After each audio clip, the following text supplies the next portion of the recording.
Chapter 390. These words once again confirmed Roland's previous speculation that the God's Stone of Retaliation did not affect magic power, but interfered with the witch's ability. Apart from the Beast of Chaos, did the Quest Society find any other way to transform magic stones? Agatha shook her head. It's easier said than done. The Union once had witches who could transform God's Stones of Retaliation into ordinary stones, but they simply erased the magic structure of the God's Stone. To transform it into a magic stone, even the simplest stone of illumination is far from enough. She looked at Sylvie. You can see the form of magic power, so you should be able to see the true form of the stone. A weak cloud, Sylvie said hesitantly. That's one of the ways magic power is condensed. Agatha nodded. The Quest Society has observed and calculated nearly 10,000 witches and magic stones. We found that before the promotion, most magic power is in the form of clouds, cyclones, flying sand, light balls, and flames. They look the same, but in fact, the changes in the details are almost endless, which is why we think there are no two completely similar abilities. As for the further condensation of the ability after the High Awakening, the shape is even more different. Its light has dimmed, Tilly suddenly said, pointing at the stone of illumination in Roland's hand. Because I only injected a little magic power into it, Agatha explained. But I've seen a stone of illumination in the fjord ruins, she said confusedly. If that underwater ruin is also yours, it means that the light. The Cold stone has been shining for at least 400 years. Is that even possible? Underwater ruin? Agatha was surprised.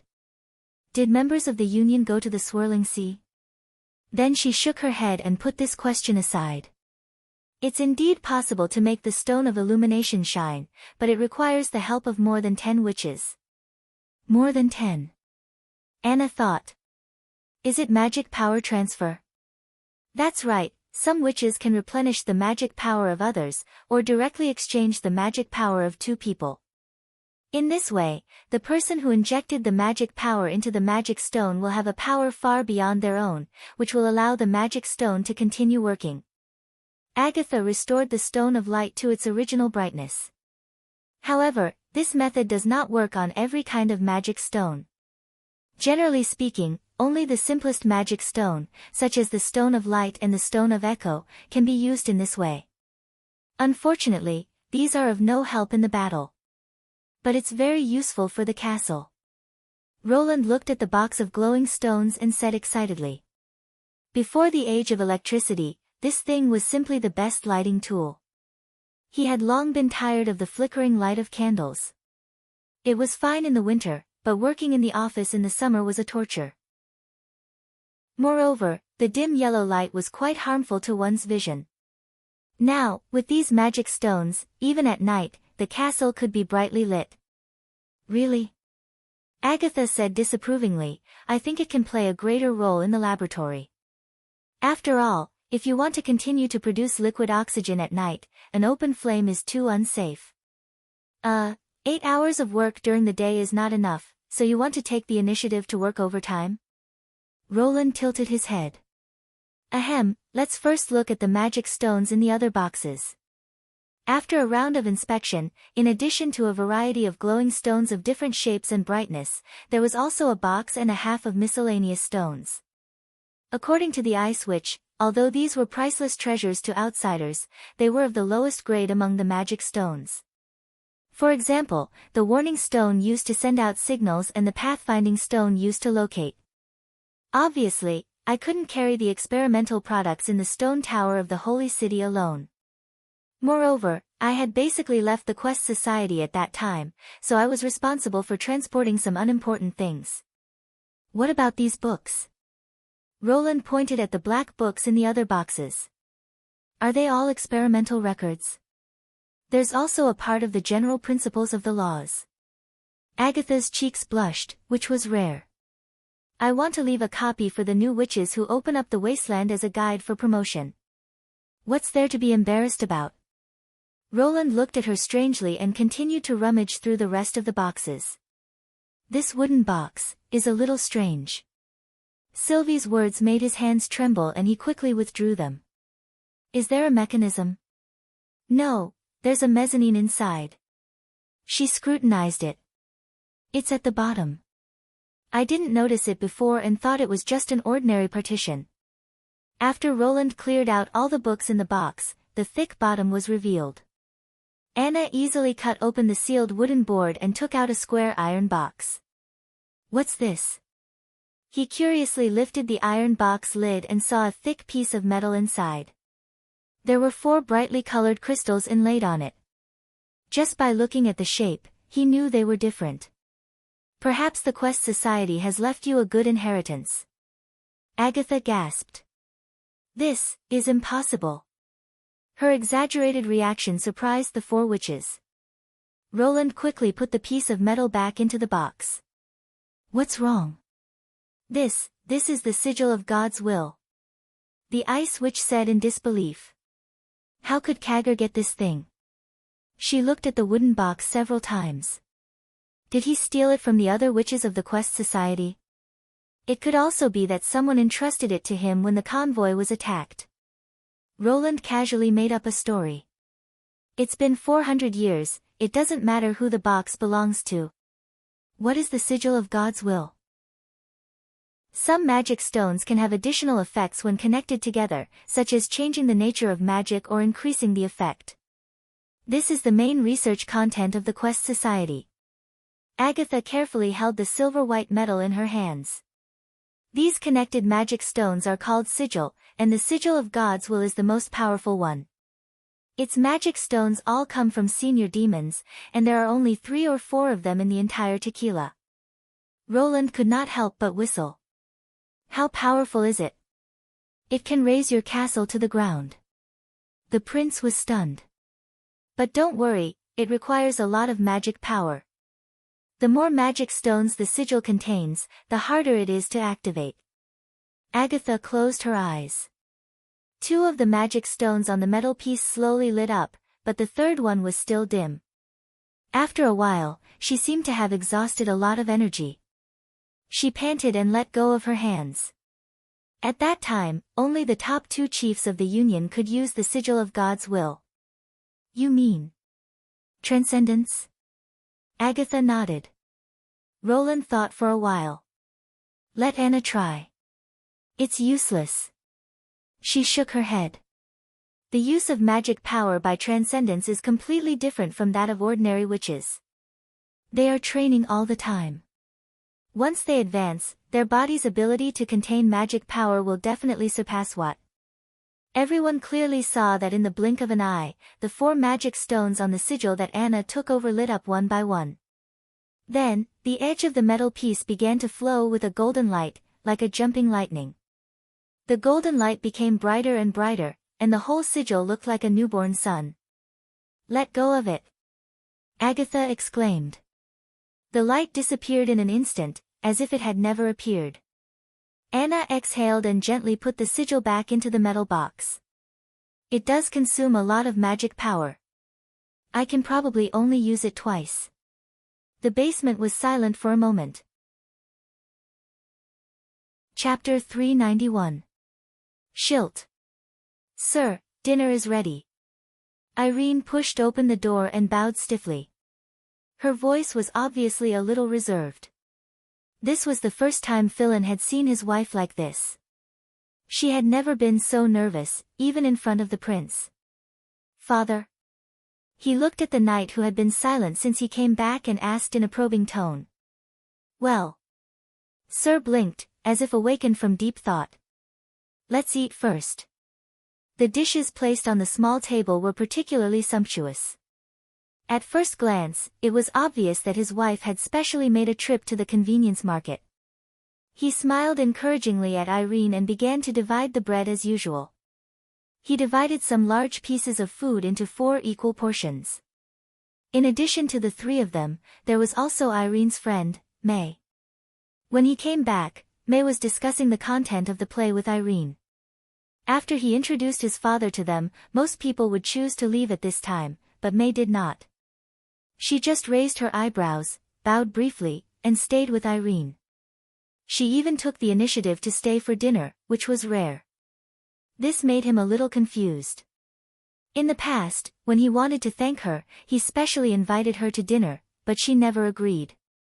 However, at this moment, the light of dawn did not care so much. Although he looked calm on the surface, his heart was also a mess. On one hand, he was worried about his father's opinion of his wife, and on the other hand, he was worried about the attitude of the witch Agatha. From his father's disappointed expression, it could be seen that the head of the family was obviously very concerned about this matter, but he did not know how to comfort him. Several years of separation and distance had intensified this feeling of estrangement. In the end, he could only eat in silence. Fortunately, Miss May was there. Her topic of the play aroused his father's interest, and then she had a pleasant conversation with Sir about the customs of the king's city and the life of the nobles, which finally made the dinner less boring. And when it came to the discussion of the new play, Irene could also join in from time to time. His father even personally asked her about the performance, which made Philin secretly feel relieved. After dinner, May said goodbye. After helping his wife clean up the tableware, Sir called him to the study. "Your wife has made a good friend." "Do you mean Miss May?" Philin was slightly startled. "She is indeed a rare and outstanding actress. She was a great help to Irene in the play. The last time I went to Stronghold, I asked her to take care of me." No, I'm not talking about the play." Schilt sighed. "Didn't you notice? She has been showing off to me." "Show power?" Ferlin's eyes widened. Weren't the two of them chatting happily at the dining table? Ha ha ha. The old man could not help but laugh. He shook his head and said, "You really don't know how to deal with nobles." The story she told of King's City was about the legendary experience of a commoner woman interacting with a noble, and the content of the play was Cinderella. Even when she talked about the politics of the upper class, it was about His Royal Highness's intention to take back the fief. "I think she must know that you were willing to sever ties with your family to be with Irene. Otherwise, she wouldn't have contradicted me with every word." "Is that so?" Sir Schilt smiled. Compared to being afraid of status, titles, and other empty titles, one's actions are obviously more important. After listening to what she said, I had more or less figured out Miss Agatha's situation. Regardless of whether the ancestor had lied or not, we had already returned the item she entrusted us with. Even if Ancestor Agatha isn't willing to accept us, we can still serve her in another way. At this point, he let out a long sigh. "I don't believe in such a saying, but after seeing you and Irene's life, I suddenly feel that such efforts may not be in vain." "Thank you." The affirmation in his father's voice made Philin's eyes tear up. Even though he was very decisive in breaking off their relationship, he still hoped that this marriage would be recognized by the family. However, Knight's next sentence made him freeze on the spot. "Have you ever considered returning to the Schilt family?" "What?" "No, you." The light of dawn could not react at all. He opened his mouth, but did not know what to say. Return to the family? Why did father suddenly mention this? The old sir said slowly, "Since the original decision was a mistake, it's not too late to change it." After a long time, Philin hesitantly said, "I think the current job is very good, and life in the town is also." "I'm not asking you to return to Longsong Stronghold as a knight," Schilt interrupted. "You should understand what I mean." He said word by word, "I want you to inherit the family." The light of dawn swallowed his saliva. "My brother, Miso Schilt is not a good successor," Sir said openly. "He originally wanted to become a famous knight in the western region like you, but since the Duke was defeated, he has lost his direction. As a family of the losers, we should try our best to be loyal to the new Castellan, but he is too close to the other 4 families, and no matter how I discipline him, I can't restrain him." "You can guess the reason." "Because he will be the next head of the family," Philin thought. Since he had left the family, his father had no choice but to let Miso inherit the family. This was probably the reason why he was treated coldly when he returned to the Eltek mansion after so many years. This has nothing to do with talent and knowledge. Talent can be cultivated and knowledge can be taught, but a suitable successor should know how to observe the wind direction, his father continued. Sir Perrault has announced His Highness Roland's new policy. Combined with Miss May's performance of New City in Longsong's Stronghold, I suspect that he will soon turn the western region into a whole. It's not clear whether the four families will easily accept this change, but the wind direction is not calm. At this time, the most important thing to do is to wait and see, rather than be used as a stone to explore the road. Philin had also heard about this news. His Highness never concealed his intentions and policies, and even publicized them to the people in advance before implementation, including the official construction of Border Town. However, he did not want to participate in the struggle for the head of the family. Even if his father said so, Miso would certainly not give up. Philin was very clear about his brother's character. He finally shook his head. Sorry, father, I'm not asking you to make a choice now, Sir waved his hand. After all, I'm still alive and well. With me around, the family won't go too far. His smile looked a little old. If Miso can understand this, I won't say anything more. I just hope that if the family is in danger, you can help Schilt, for the sake of your mother and me. This time, Philin could not say no. Chapter 392. After washing up, Paper wrung the towel dry and hung it on the snow-covered balcony. The towel would be completely frozen in a day, and when she used it the next day, all she had to do was rub and pat it repeatedly to remove the ice. Of course, she could also use her ability to quickly evaporate the water in a warm room, but that would reduce the number of times she practiced every day. Paper knew that the amount of magic power in her body was among the lowest among the witches, so she had to use it precisely. After she finished cleaning, there was a knock on the door. Almost every day at this time, Sister Vendi would bring her to the castle hall for breakfast. Coming right away. Paper happily opened the door, and as expected, it was Vendi standing outside. She hugged her affectionately and sniffed her cheek. Not bad. You're clean. Hee hee. Paper grinned and pulled Wendy's hand as they walked towards the hall. She had been in Border Town for almost half a month, and had basically gotten used to the lifestyle in the castle. She didn't have to leave the shack early to look for food, and she didn't have to worry about the firewood being stolen. All the time she spent on filling her stomach and keeping warm was freed up. Instead, she used it to practice magic power and study. She had only fantasized about such a life when she was chatting with her companions. The only people who didn't have to worry about survival were the sons and daughters of the great noble families. Paper had never thought that she would have such a day. Vendi's palm was soft and warm, a feeling she had never experienced in the slums. It was as if someone was constantly thinking about and caring for her. She wished she could stay in this warm place forever. If this was a dream, she would rather never wake up. Walking into the hall, Paper saw that the witches weren't eating at the long table as usual. Instead, they were huddled around a wall, chattering non-stop. She blinked curiously, but was too embarrassed to ask Vendi what they were doing. The latter seemed to see through her thoughts and laughed. The sisters are all testing their combat effectiveness. Combat effectiveness? Paper was slightly startled. What is that? You don't need to pay attention to the strange words coming out of His Highness' mouth. Vendi bent down, lifted the little girl up and placed her on her shoulder. Do you see that silver piece of metal? It was said to be a relic of the Witch Kingdom more than 400 years ago. It was also a weapon used by extraordinaires in battle.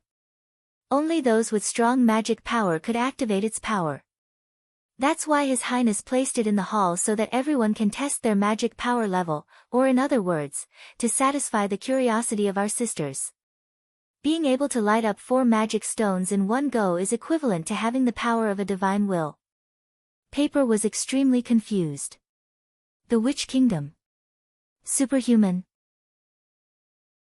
Magic stones? She was momentarily at a loss for words she had never heard before, but this did not affect the shock brought by the scene in front of her. She saw the witches taking turns to place their hands on the metal pieces, causing the inlaid gems to emit bright rays of light, like colorful stars. It looked extremely incredible. "I can light up too," shouted Lightning, who was about her age. On her shoulder was a plump pigeon. Paper remembered that it was also a witch called Maggie. 2.5, coo. The pigeon chirped proudly. "Hey, you're taller than me." "That's impossible." "You want to try too?" Vendi laughed. "I don't think you can do it now. You haven't learned how to infuse magic power into magic stones, let alone activate the sigil. But His Highness has stipulated that this is a compulsory course for witches, so you'll soon have a stone of light for practice." "A crystal-clear gemstone that can even emit light?" Paper suddenly became excited and nodded at Vendi. "I'll practice hard." "Good girl." Vendi smiled and rubbed her cheek. "Eat first. Only when you're full will you have the strength to practice." After finishing her oatmeal, Paper returned to the witch house and began her daily practice. Vendi told her that everything in this world was made up of invisible little balls. Material changes were also the separation and joining of the little balls. Her ability was to accelerate this process, not simply melt ice and snow or cool hot water. Although she didn't quite understand the meaning of Vendi's words, she still followed Vendi's instructions meticulously. She felt the magic power contained in her body and released it evenly. Her early life in the slums had taught her that the reason she could live such a good life with everyone was because His Highness needed the power of witches. This was also her only value. If she didn't want to be abandoned, she had to do her best. Suddenly, Paper felt a sharp pain in her abdomen. The magic power in her body trembled as if it was about to break out. She couldn't help but groan. "What's wrong?" asked Vendi, who was beside her. "No, nothing." She shook her head. "My magic power seemed to be out of control." "Out of control?" Wendy pondered for a moment. "Do you remember when you became a witch?" "It was probably winter," Paper said in a low voice. "I don't remember the exact date. It's already the end of autumn, and winter is only a few days away." Vendi stopped smiling. As the day of awakening approaches, the magic power in your body becomes more active. This is also a sign of a backlash. You should rest first. I'll call Nightingale over. She can see the changes in your body. She walked to the door, then turned around and added, "Don't worry. For the witches of Border Town, this is no longer a matter of life and death." Vendi's guess was confirmed. 3 days later, Paper welcomed her second day of awakening. Lying on the big bed, she looked around at the circle of witches who came to visit her. Listening to their words of comfort, she suddenly had the urge to cry. In her memory, the pain of being burned by magic power during her first awakening seemed to be less unbearable. "Since you've only practiced for a short period of time, I can't guarantee that the pain of the backlash will be completely eliminated." Vendi sat on the bed and stroked her hair. "But compared to the torment of the day of adulthood, this pain is nothing. You should be able to endure it. Remember, don't ever think of giving up, and don't let yourself lose consciousness." Paper nodded. She didn't dare to answer, afraid that if she opened her mouth, she would cry uncontrollably. She didn't want everyone to see her humiliated appearance. Living in the slums, crying was the weakest expression. Only those who had given up struggling would do such a thing. Paper closed her eyes and waited for that moment to come. When she opened her eyes, it was already white outside the window. The backlash was much weaker than she had imagined, so much so that the various rescue methods that everyone had prepared could not be used. When she woke up, she felt that her body was full of magic power. Subtle changes seemed to have taken place throughout her body. Her eyes could see further, and her hands and feet were stronger. After washing her cheeks, Vendi's knock on the door came right on time. "I'm here." Paper happily opened the door and took her hand. This time, however, Vendi did not lead her to the castle hall. Instead, they went to the 3rd floor, where the Lord's office was. The gray-haired lord smiled and handed her a piece of parchment. From today onwards, you are an official member of the Witch Union. Chapter 393. After entering winter, the heavy snow actually calmed down a lot. Roland hummed a tune as he looked at the 3 manuscripts on the table. They were the trial and production plan for the new ammunition, the design plan for the new generation of light weapons, and the construction project for the Wizard Tower. The first 2 were the products he had been thinking about for a long time. Now, with Agatha's refrigeration and temperature control, the town's nitric acid production had greatly increased, and the stability of the large-scale production of nitroglycerin had also been solved. The conditions for the production of double-base propellant were basically met. Although he knew that this propellant was made by dissolving nitrocotton in nitroglycerin, and finally obtaining a viscous jelly-like substance that could be sliced or granulated, the specific ratio still needed to be tested by an alchemist. Fortunately, Kyle Sichi was now very proficient in quantitative and qualitative testing. If this task was entrusted to him, he should be able to get the results within a week or 2. Since he wanted to produce a new propellant, the development of a new light weapon naturally had to be arranged on the agenda. Compared to the large caliber will used at the beginning, the double-base propellant could achieve the equivalent lethality with a small amount of weight. Therefore, in terms of comprehensive power and cost-performance ratio, the new small-caliber automatic weapon was the inevitable choice. Of course, the specific parameters needed to be further determined according to Anna's results. Roland drank a mouthful of hot tea and placed the 3rd manuscript in front of him. This was also the thing he was most interested in at the moment. Compared to the previous plans, the contents of this document seemed extremely uncoordinated. At Agatha's request, he planned to build a wizard tower on the other side of the witch house for the research and development of sigil. Just think about it, a towering wizard tower in the midst of a forest of chimneys and factories. This feeling was simply extremely fashionable. Roland couldn't help but laugh out loud. Nightingale, who was gnawing on dried fish at the side, rolled her eyes at him. Are sigil that interesting? The Witch Kingdom has many sigil, but in the end, it's still lost to the demons. But there is no lack of very interesting things in it. The prince took out a thick leather book from a drawer. It was a translation of the sigil encyclopedia left behind by the Quest Society, which recorded all the formulas obtained by the Quest Society in more than 200 years. To him, this was a new continent. After Agatha finished translating, Roland spent almost the entire night on the book. Looking at the dazzling list of uses and combinations of the magic stone, it was as though he was assembling the rune language. When the chief alchemist received elementary chemistry, he probably had the same excitement when he read those chemical formulas. When it came to knowledge that one had never seen before, even if it was just a superficial knowledge, it would still be extremely tempting. For example, Nightingale leaned over.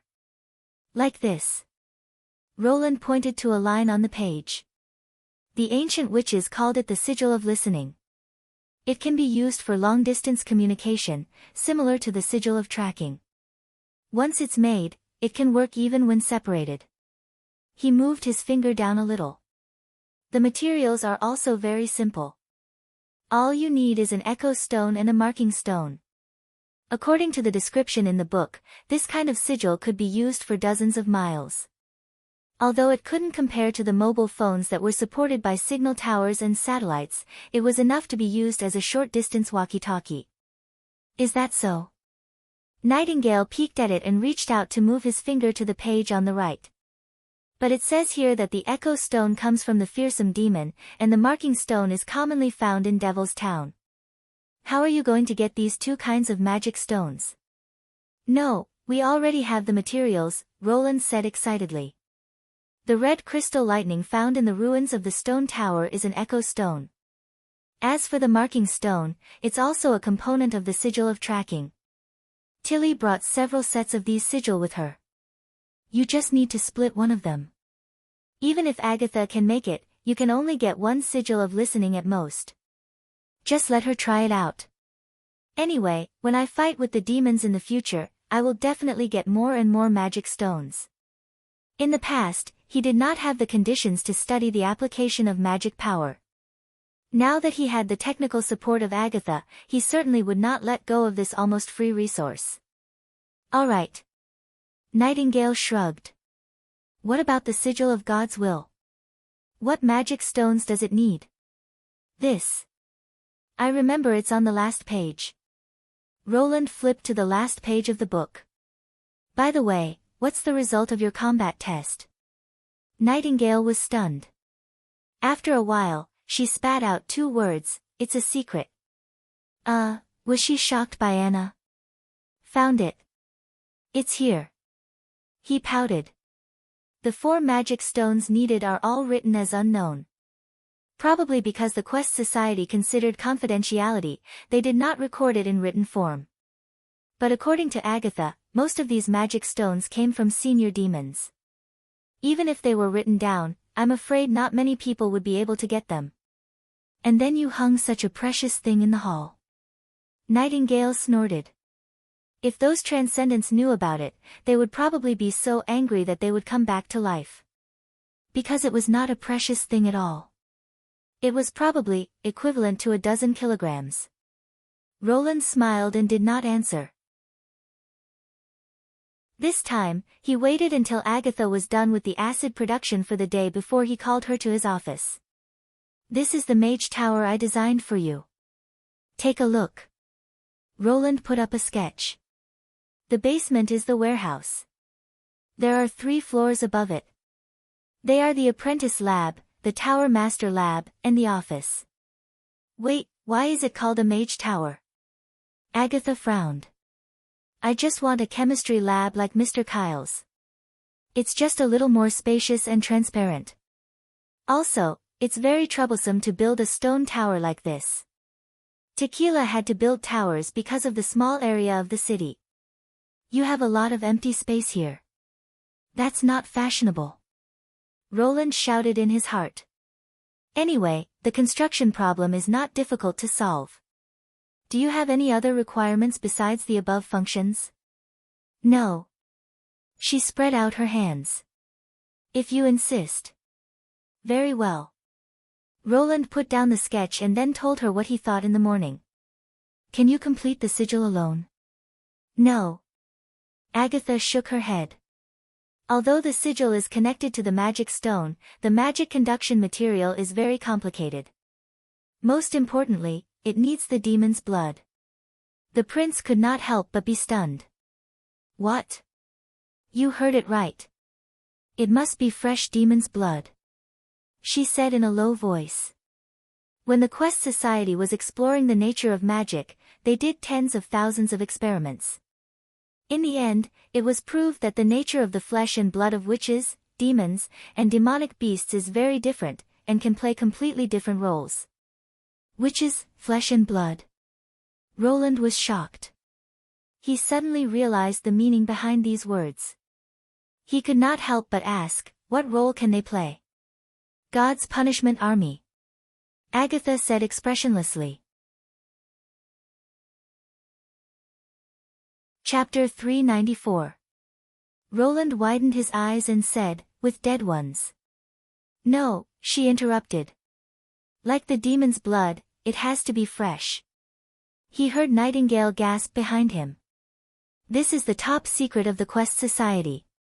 I left the stone tower of the Holy City not long after the experiment began. The only thing I know is that they used the blood of old and weak witches, mixed it with God's stones of retaliation, and injected it into the bodies of mortals, thus changing the bodies of mortals. Agatha's voice was a little heavy. From the notebook you found, this research should have been a success. How much blood? More than half. The witch's answer made Roland's heart sink. And the blood has to come from the same person, otherwise the magic power contained in it will conflict with each other, greatly reducing the effectiveness. She paused for a moment. You're right. Every time we conduct an experiment, a witch will die, and it's also very difficult for mortals to withstand the erosion of the weakened blood of magic. In the beginning, no one could survive. Many members objected to this, believing that mortals could not obtain magic power at all. If it wasn't for the insistence of Chief Alice, this plan might not have been carried out to the end. But now the church has a large number of God's punishment army. According to Tilly's information, the number of scourge may be about 500 to 1,000. Roland frowned. Assuming the success rate in the notebook refers to increasing the conversion rate to 100%, it means at least half of the witches died, and I don't think that group of people should be able to gather so many old witches. So the reason the church captured and bred witches was to drain their blood and use it to create powerful extraordinary warriors? Roland felt the hand on his shoulder tighten involuntarily. Damn it, hundreds of witches with all kinds of strange powers died in the holy city of Hermes for nothing, and they have to bear the name of the fallen, despised by the world. Such a stupid organization must be destroyed, even if their original intention was to fight against the demons. Don't worry, I'll stop them, Roland said word by word. After Agatha left, Nightingale came out of the mist and appeared in front of him. She gritted her teeth and said, I didn't expect the God's punishment army to be like this. If the church was really transformed from the Union, then their chief must be a lunatic. Indeed, he sighed, so it makes sense that the church would adopt female orphans and abandoned babies everywhere. They are just collecting materials for the army. Perhaps the vilification of witches as the devil's minions was also part of the plan to justify the punishment of witches. Nightingale didn't reply, but her face was filled with anger. Roland grabbed her hand worriedly. Are you going to cause trouble for the church alone? She shook her head. I'm not that stupid. If they could really be overthrown by a witch, someone would have done so long ago. The prince was slightly relieved. The ultimate purpose of the church creating the God's punishment army is to strengthen their own strength, so if there are witches with extraordinary abilities, they will certainly not be used for blood supply. Facing these witches who are loyal to the church, even if we hide in the mist, we can't guarantee our safety. When the war with the church starts, it is the safest way to advance step by step with the first army's firepower. No matter what the enemy is, in front of bullets, there is no difference. He paused. I said, in the new world, witches will be like ordinary people, living a normal life without barriers. Yes, Nightingale responded in a low voice and put her forehead on Roland's head. I believe you can do all this. After sending paper back to the witch house, Vendi returned to the Lord's castle with satisfaction. Recently, she felt that her life had been very fulfilling.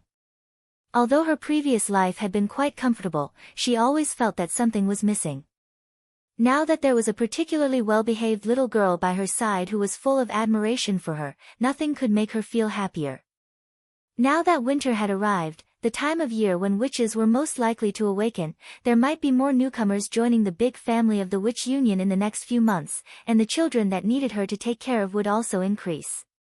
Just thinking about it made her look forward to it. Vendi gently hummed a song that she had heard from His Highness. When she opened the bedroom door, she couldn't help but be stunned by the scene in front of her. Oh my God, what did I see? Nightingale was actually sitting in front of the desk, flipping through the book, Natural Science Theoretical Foundation. Did she quarrel with His Highness Roland? Ahem, Vendi coughed twice. I'm back. Roland nodded without answering. From the side, she looked very depressed, as if her sadness was written on her face. It seemed that it was true. Vendi walked forward, patted her on the shoulder, and softly comforted her. Love is like this, sometimes there will always be disputes, but in fact, when you think about it, it's not a big deal, you just need to sleep. What are you talking about? Nightingale frowned. You and His Highness, the quarrel is only temporary, you don't have to take it to heart. Why would I quarrel with him? She said while holding her forehead. No? Vendi was startled. Then why did you suddenly want to study? Nightingale took a deep breath and repeated the experiment of the God's punishment army that Agatha had revealed. I just feel that I need to become a little stronger, so that I can do more in the battle to overthrow the church in the future. So that's what happened. After listening to her, Vendi nodded solemnly. I didn't expect that the purpose of building the monastery was actually for the witch's blood. If Ashes hadn't suddenly awakened as an extraordinary and attracted all the guards' attention, I'm afraid I would have become one of the corpses. Nightingale was right, perhaps the environment of the castle was too comfortable, so she completely relaxed. She suddenly realized that the enemy was still in front of her, whether it was the church or the demons. The threat had not been completely eliminated, but she had not made any progress for a long time. Although her magic power was growing slowly, her fighting skills and wind-making ability were not much different from when she was in the Witch Cooperation Association, let alone evolution. Compared to her sisters who studied hard, such as Mystery Moon, Hummingbird, and Echo, she seemed to be too lazy. Obviously, she was a senior, but the Sigil of God's Will could not even light up 2 magic stones. If this went on, she was afraid that she would not be qualified to stand in front of them as a senior. You're right, I also have to work hard. Vendi took a deep breath. She decided that from today on, she would be like the other witches, spending 2 hours every night to study the knowledge of His Highness before going to bed. After quickly washing up in the bathroom, she returned to the room again, only to find that Nightingale had already fallen asleep on the desk. Chapter 395. The temporary shipyard next to the Redwater River was crowded with people. Everyone knew that a strange ship was being built in the wooden shed. Its shell was like a huge bathtub and was made of gray cement. Once the cement solidified, it was no different from a stone. When it was thrown into the water, apart from a splash, not even a shadow could be seen. The craftsmen who came to work here gave it an appropriate name, bathtub ship. Today was the day when the first 2 prototypes were launched. The crowd of onlookers was roughly divided into 2 groups. One group was the new residents of Border Town. They were quite curious about the news, or they couldn't believe it. With a skeptical attitude, they came to see something new. Among them, there were many fishermen and sailors from the eastern and southern territories. The other group were the local residents. They had long been accustomed to the various miracles that His Highness had created, and they had also heard of the little town from before. They had braved the snow to gather here, just to see the prince that they worshipped. Kakuzim was the former. When His Highness posted the news and the new recruitment order on the bulletin board in the square, he said that he had to come here no matter what. Vader had no choice but to ask for a leave from Sir Carter and accompany him. He was unfamiliar with the place and the snow was heavy. He was really worried about letting Kakuzim go alone to a place where people gathered. If he was pushed and fell, it would be an incurable injury for the old man. You underestimate me, child. The old man waved his hand, indicating that Vader did not need to follow him. I've also been through a lot. Although I'm old, I'm not much weaker than you. Yes, Vader said disapprovingly. Anyway, I've already asked for leave. It's too late to say anything. I just don't understand. Why do you have to see this thing go into the water? Isn't it just a ship? But you said it was made of gray stone. Kakuzim shook his head. How can a bathtub-sized stone float on the water these days? It's all my fault for being too talkative, Vader thought to himself. I didn't know how we ended up talking about the announcement in the square when we were chatting. Perhaps His Highness was just exaggerating. A wooden ship is probably partly made of cement, right? That's even more impossible, the old man insisted. Think about it, when was this wooden shed built? It seems like, more than a month ago. That's right. It was even earlier than when you were recruited as a police officer. When we moved into the inner city of the town, this place was still empty. His beard trembled. It took a month to build the shed. Doesn't that mean that His Highness only used half a month to build his first ship? Is there something wrong? Vader was puzzled. Of course not. Cried Kakuzim. In the name of Poseidon. I have never seen a ship that can be built in half a month. This has nothing to do with size. As long as it is a sailboat, just processing the ribs will take more than a month. It needs to wait for the wood to be completely air-dried before bending it with steam. This process is extremely troublesome and cannot be completed in a short time. Vader was astonished. Why are you so familiar with shipbuilding? I used to be a captain, child, the old man exhaled. When I was young, I often carried a large amount of cargo through the Seawanshire and the port of Clearwater, and also to the Kingdom of Dawn and the Fjord Islands. Later, because of some things, I ended up in this state. You've never told me this before. Vader widened his eyes. You've never asked, child. Kakuzim shrugged. All right. Vader shifted his gaze to the shipyard. So what you're really curious about is the technology that His Highness can build a sailboat in half a month. No captain wouldn't be curious, he said, stroking his beard. If His Highness isn't lying, do you know what this means? In a year or two, he'll be able to run his fleet on all the rivers in Greycastle. Vader's heart skipped a beat. Are you planning to? The old man smiled. I can't just eat your oatmeal for free all the time. Of course His Highness wouldn't lie, someone suddenly said. And it's not a sailboat. Vader turned around. The speaker was a young man who sounded like a local resident of the Western region. Not a sailboat? That's right. It can sail without sails, and it's faster than any sailboat, the young man said proudly. Have you seen the steam engine that emits white fog in the mine? The kind that can easily drag a basket of or out of the mine. These cement boats are powered by it. According to His Highness, they're all steam boats. They can sail without sails. Kakuzim questioned. Boy, what nonsense are you talking about? If a boat doesn't have sails, it can only be moved by oarsmen. It can't be faster than other sailboats. Besides, they haven't even entered the water. You haven't even seen them. How do you know they can move?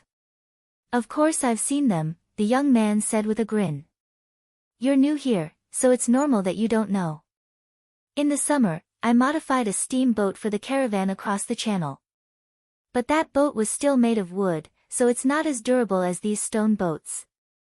Vader wanted to say something, but Kakuzim's eyes suddenly lit up. He pointed in the direction of the shipyard. Look, His Highness is coming out. There was a burst of cheers from the crowd. Everyone raised their hands to greet their lord. Prince Roland stepped onto the temporary wooden platform beside the shipyard. After saying a few congratulatory words, he announced the launch of the new boat. Amid the rhythmic cheers, the workers took apart the side of the wooden shed facing the Redwater River. A 40-meter-long gray boat slid down the embankment along the snow and plunged into the cold water. Vader's heart skipped a beat. He almost thought that the boat would sink to the bottom of the river, but to his surprise, after the rest of the boat entered the water, the bow of the boat rose up again, creating a big splash. Once again, the crowd burst into enthusiastic applause.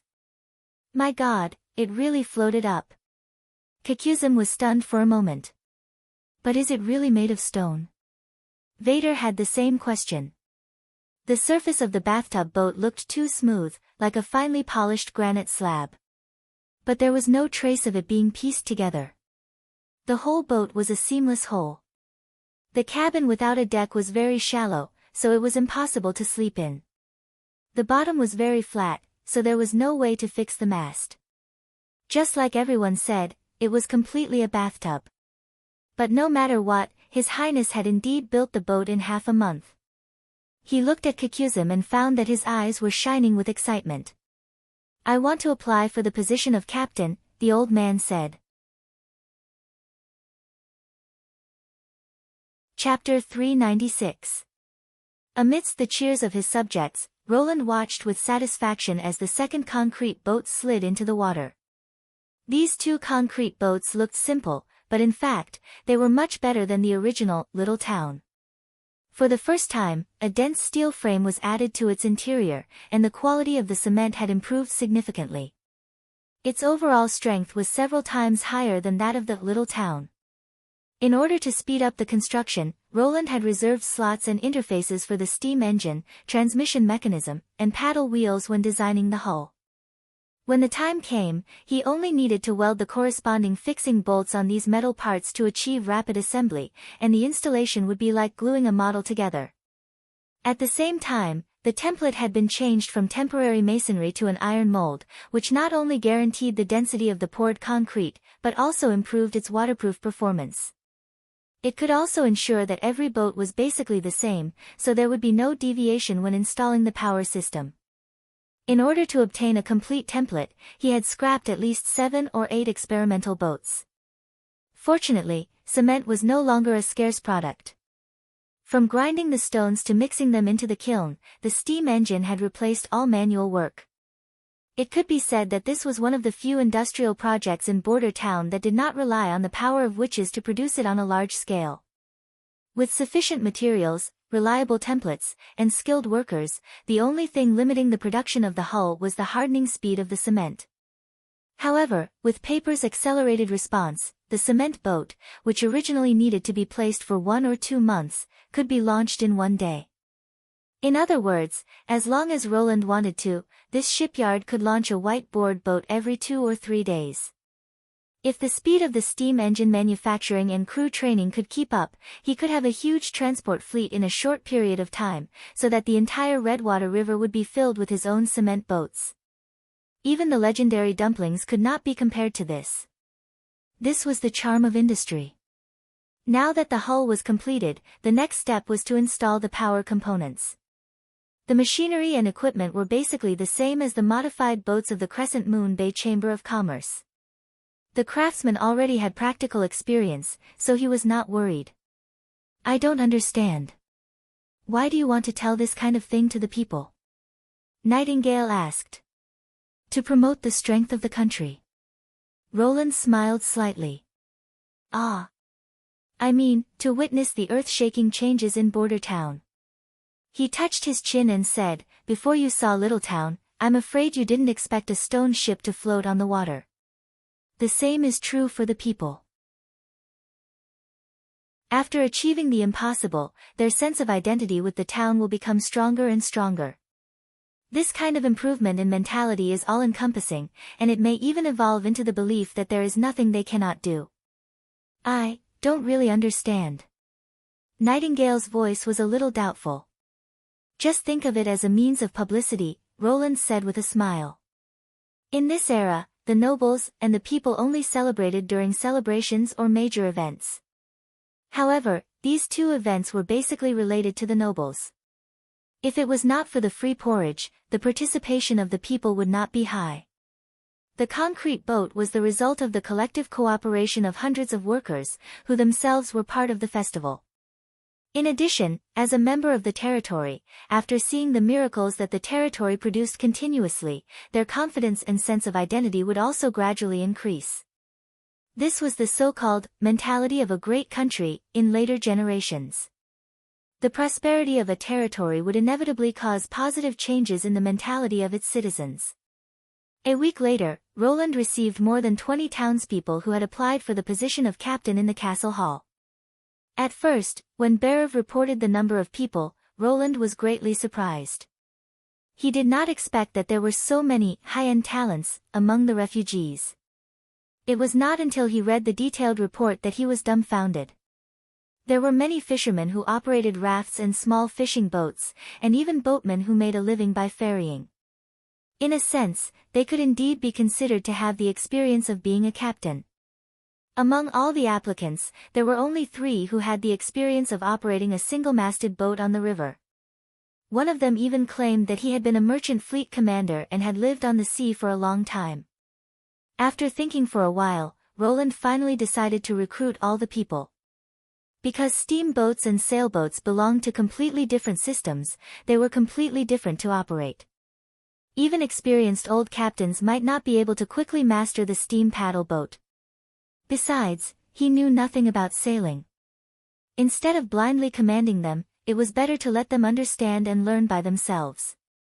Since they were starting from scratch, they had to have the determination and courage to explore. "I have already read your application." Roland swept his eyes over the group of people kneeling on one knee in the hall. "Today, I called you here to tell you that you have passed the initial examination and have gloriously become the first batch of trainee captains in Border Town. All of you stand up." "Yes. Your Highness." The crowd cautiously stood up and looked at each other. It seemed that they were quite confused by the term, trainee captain. The prince took the initiative to explain, trainee means that you are not an official position. Before you actually board the ship, you will only receive half of the salary stated on the notice, which is 10 silver royals per month. The first 2 months will be a learning period. You will be familiar with the performance of the new ship, the operating methods and the operation process. The 3rd month will be a trial run to test your mastery. If you pass, you will be promoted to an official captain, and your salary will be paid in full. If you don't want to accept, you can leave now. No one in the group moved. After a while, an old man suddenly spoke, Your Highness, may I ask who will teach us and who will test our qualifications for promotion? Roland glanced at him with interest. He was probably the fleet commander who claimed to be experienced. His name seemed to be Kakuzim or something. If he remembered correctly, he was a relative of a policeman who had performed well in an assassination case 2 months ago. From the old man's tone, Roland could tell that he did not think that anyone could teach them how to sail a ship. In fact, there was no one. The teachers will be yourselves. The prince nodded. These words caused a stir in the crowd. Your Highness, what do you mean? Kakuzim asked in confusion. How much do you know about the steam engine? Roland asked. Unsurprisingly, no one could answer. The steam ship is a new kind of ship. Past experience is not very useful, so you will have to explore and learn on your own. Of course, I will also send craftsmen from the steam engine factory to help you familiarize yourself with the machine. He paused. The inspection method is very simple. If you can lead a group of sailors to move the ship and complete a transportation mission, you will be considered qualified. Although the saying, 10 years of land, 100 years of navy, was exaggerated, it also showed that it was not easy to build a navy. If this group of people could familiarize themselves with the operation of the steam ship, they would definitely be able to train a large number of suitable crew for the western region in the future. When it was time to build the steam-powered shallow water gunships, they would be able to be used directly. He was very curious about what kind of army would be formed when the civilian crew and the artillerymen joined forces. Chapter 397. Leaf was walking between the treetops and the green leaves, looking for Lightning and Maggie. In fact, it was not accurate to say that she was walking. Her body had blended into the dense forest, and it was only her sight that moved. This feeling was very wonderful. She felt that she was more at ease than a bird. At least, if a bird didn't flap its wings, it would fall to the ground, but she didn't. As long as she maintained this form, she could go from one end of the forest to the other in the blink of an eye. Of course, compared to the whole concealing forest, the area under Leaf's control was only a drop in the ocean. Since her ability had evolved, she had set her sights on the concealing forest to the west of Border Town. If she could bring this vast forest under her control, whether it was fighting against demonic beasts or collecting supplies, it would be a great help to His Highness Roland. There weren't many ways she could repay His Highness. In addition to improving the crops, this was the only thing she could do.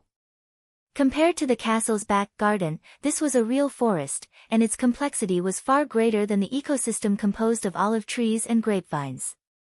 Every inch of the land was hiding many creatures. If you looked down along the roots of the plants, you could feel dormant animals, squirming reptiles, decaying corpses, and small gurgling water sources. In order to avoid losing her mind, she carefully expanded her territory. Starting from the western wall, she fused a little bit every day, and when she was completely adapted, she added a new piece of forest. At this speed, in 2 or 3 years, she would be able to cover the whole concealing forest with her consciousness. After a while, Leaf found the 2 people who were hunting in the forest. If she didn't fly close to the treetops, but walked in the snow, she would be able to find them faster. I found a prey, Leaf said, shaking a branch. Ah, Lightning trembled, then patted her chest. You scared me. Goo, goo. Maggie nodded.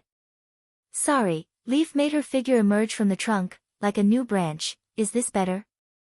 Well, at least it doesn't seem like I'm talking to a ghost. Lightning lightly landed on the ground. Can you appear in any place in the forest? As long as it's within my control, she nodded. Maggie landed on Leaf's back and paced back and forth. She even pecked at the part where her body was connected to the trunk. You actually grew into the tree, coo. Leaf felt an itch on her back and couldn't help but laugh. This is my ability. It feels a little strange, coo. How dare you say that others are weird? You can transform into a giant demon bird yourself. Lightning rolled her eyes at the pigeon and then looked at Leaf. Where's the prey? Come with me, she said, tilting her head. Since it was impossible to maintain a human form while moving, Leaf simply made vines stand up on the ground to guide them forward.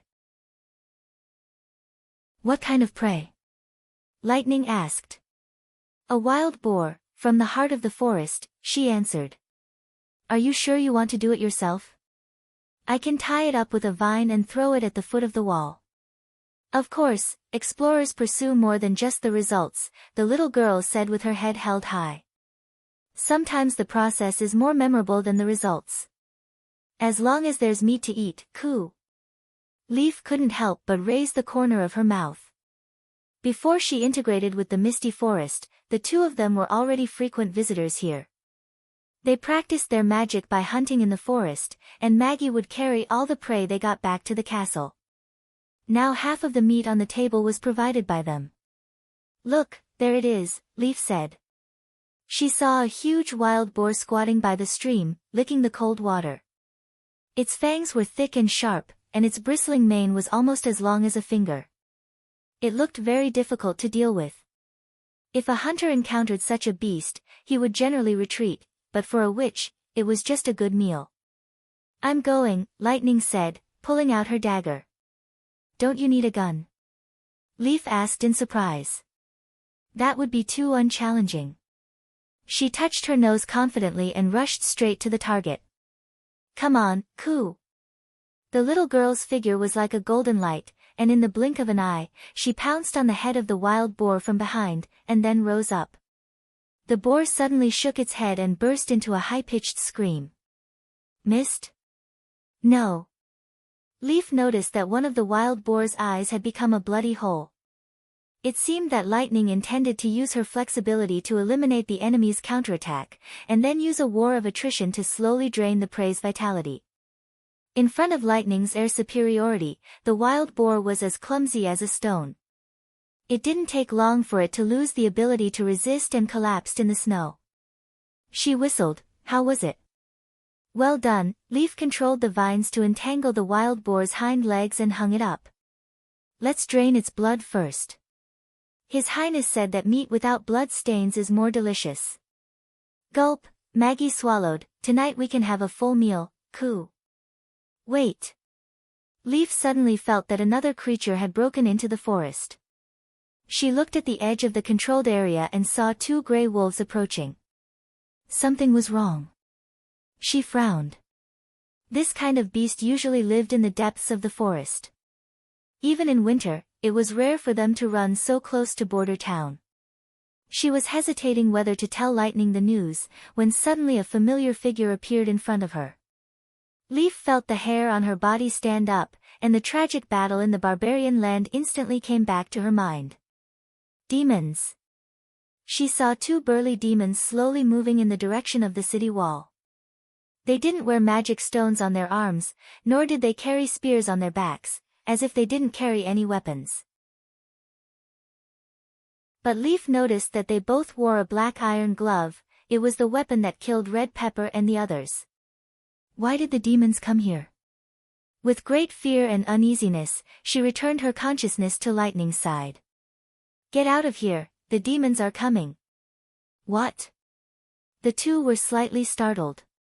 After a brief description of what she saw, Leaf urged, hurry up, they don't have a mount, so they can't catch up with you two. I'll follow you later.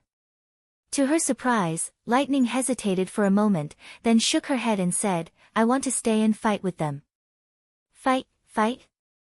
Leaf was stunned. Why? If we run away when we meet the enemy, how can we defeat them in the future? The little girl took a deep breath and pulled out a pistol from her waist. Dad said that I should get up from where I fell. I won't run away again.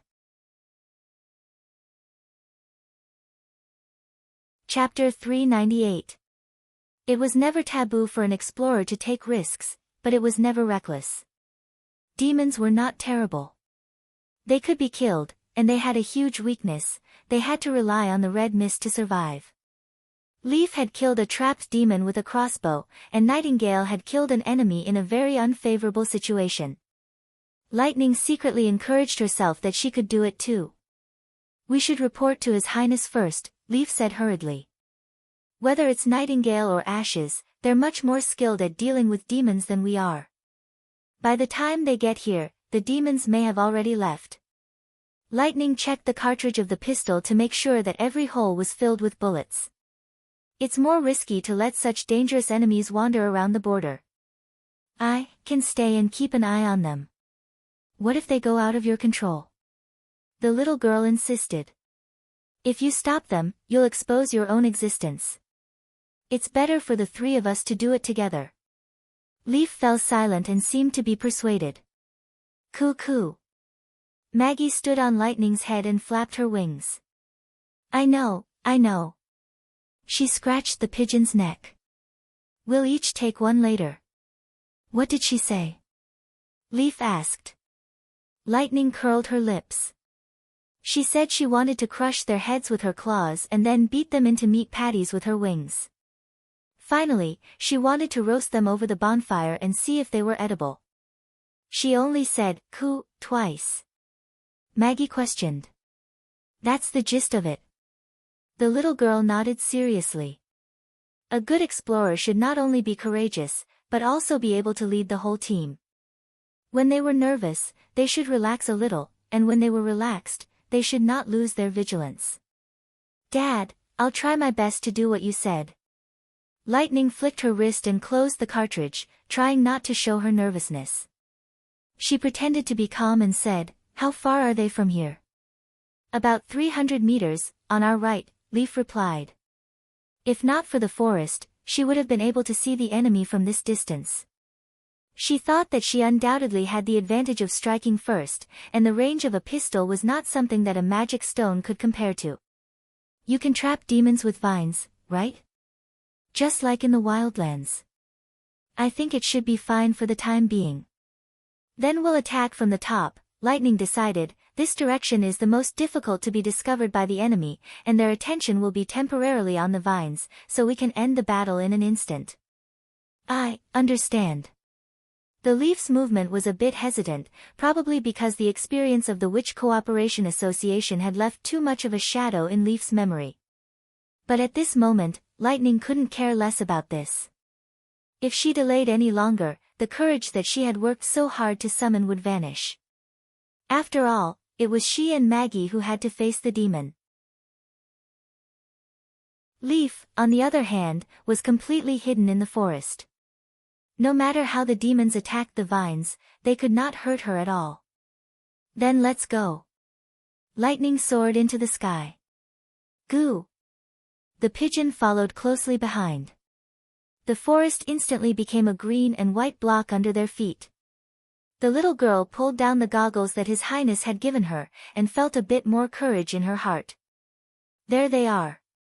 After searching for a while, Maggie, who had turned into a gray-tailed eagle, found the target. Under the gaze of the eagle's eyes, even a rabbit running in the snow could not escape her tracking. Lightning let out a long breath, and in her mind flashed the figure of Thunder and His Highness Roland. She shook her head, threw away the distracting thoughts, and held the gun with both hands. I'll take the left, you take the right, and when we're halfway down, you'll turn into a giant winged bird. Leave it to me, Goo. Go! The little girl shouted, and then began to dive. The cold wind whistled past her cheeks, and pierced her ears. She shrank her head into the scarf, recalled the shooting method taught by Nightingale, and held the gun horizontally in front of her. The effective range of a bullet was about 100 meters, but to ensure that it hit the target, the closer the better.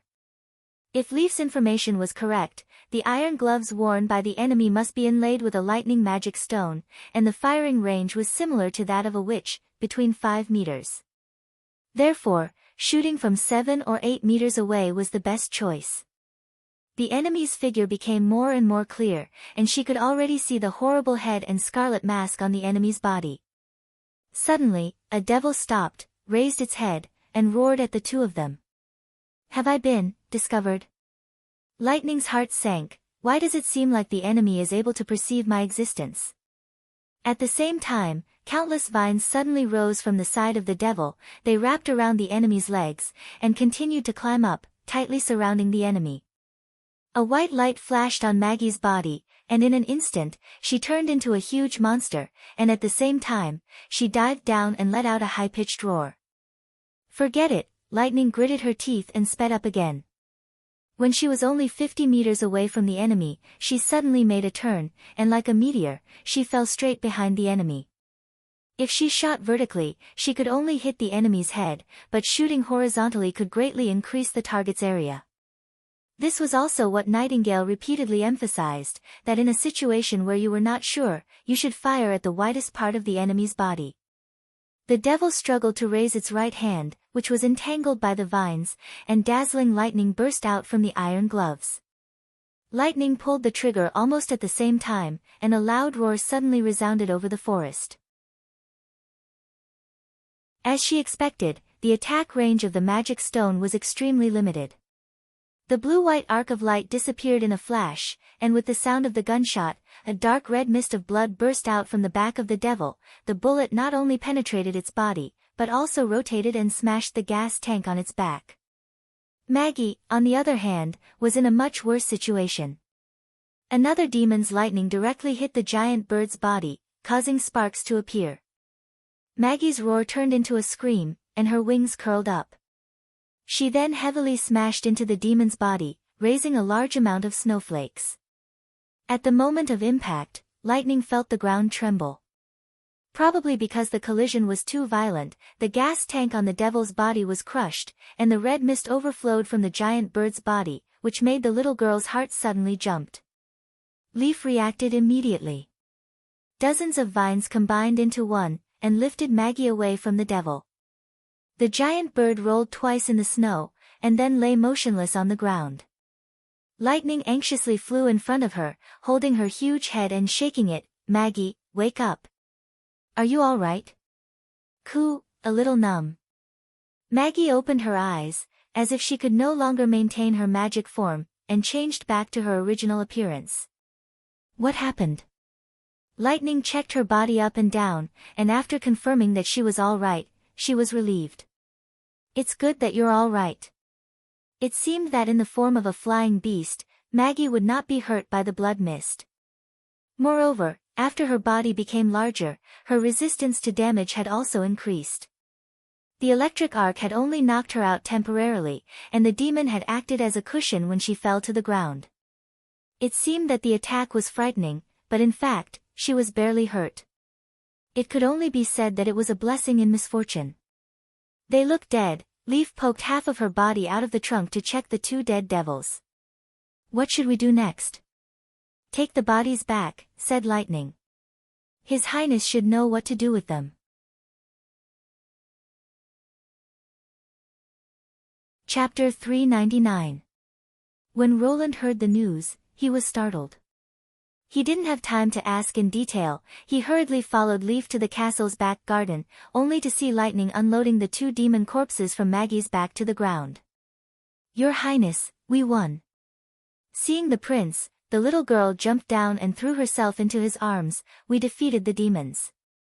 "Was no one hurt?" "No, everyone is fine." She looked up, her eyes sparkling with a "praise me quickly" light. If she had a tail, it would have been wagging. Roland let out a breath. Seeing her expression, he didn't want to ask why she didn't come back to report after seeing the demons, so he put this question aside for the time being. It's good that no one was hurt, so, what was the specific situation? After listening to the three people's answers, he finally figured out what had happened. The battle seemed easy, but in fact it was not small. If Maggie hadn't taken an electric arc and been safe, or if the demons hadn't broken free from Leaf's restraint, the consequences would have been unimaginable. Next time, don't do such a risky thing, Nightingale couldn't help but say. With Sylvie there, the enemy couldn't escape. It's better to leave the battle with the demons to us. But we won, Lightning pouted. That was also luck. Before the fight, did you expect that Maggie would be hit? Nightingale said mercilessly, the spear skills I taught you are so that you can protect your sisters in a crisis, not take them into danger. Yes. Her head drooped, I know. And you too. Nightingale then looked at Maggie. You knew that at this time you should have come back to report, but you still fooled around with her. If you make such a mistake again, don't even think about eating a piece of dried fish from me. Coo. Maggie's head also drooped. No wonder she was the strongest witch in Border Town. Roland looked at Nightingale with approval. Well, this matter will not be repeated again. Help me call Tilly and Agatha over. Next, it's time to check the loot. In the basement of the castle, 2 corpses lay flat on the cold stone floor. They had been stripped naked, and their torn clothes and belongings were neatly placed aside. These are the enemies in the Battle of Divine Will? Tilly asked, covering her nose. He doesn't look much stronger than an ordinary person. Ashes curled her lips. Agatha's face was gloomy. Don't underestimate them. Any devil, regardless of whether they have magic power or not, is a difficult opponent. When facing a senior demon, even a transcendent will choose to wear a god's stone of retaliation. She frowned and looked at Roland. Did they really appear near Border Town? Ah, almost. According to Leaf, they're less than 2 miles away from the town wall. Roland nodded and carefully looked at the corpses in front of him. They were extremely tall, standing at more than 2 meters tall. Their limbs were thick and strong, and their skin was light green. One of their limbs was severely deformed, and their entire chest cavity had collapsed. Their organs were overflowing from the cracks in their abdomen, as if they had been run over by a cement truck. Thinking of the battle narrated by Lightning, Roland could imagine how great the impact was. The other person was in a much better state. At least from the front, his appearance was intact. There were 2 holes in his body, and blue blood was still flowing out. Lightning fired 4 shots at the enemy, and 2 of the bullets hit the target. One of the bullets went straight through the chest, and there was no doubt that it was a fatal shot. It was understandable that human blood was red because it was rich in oxygen-carrying hemoglobin.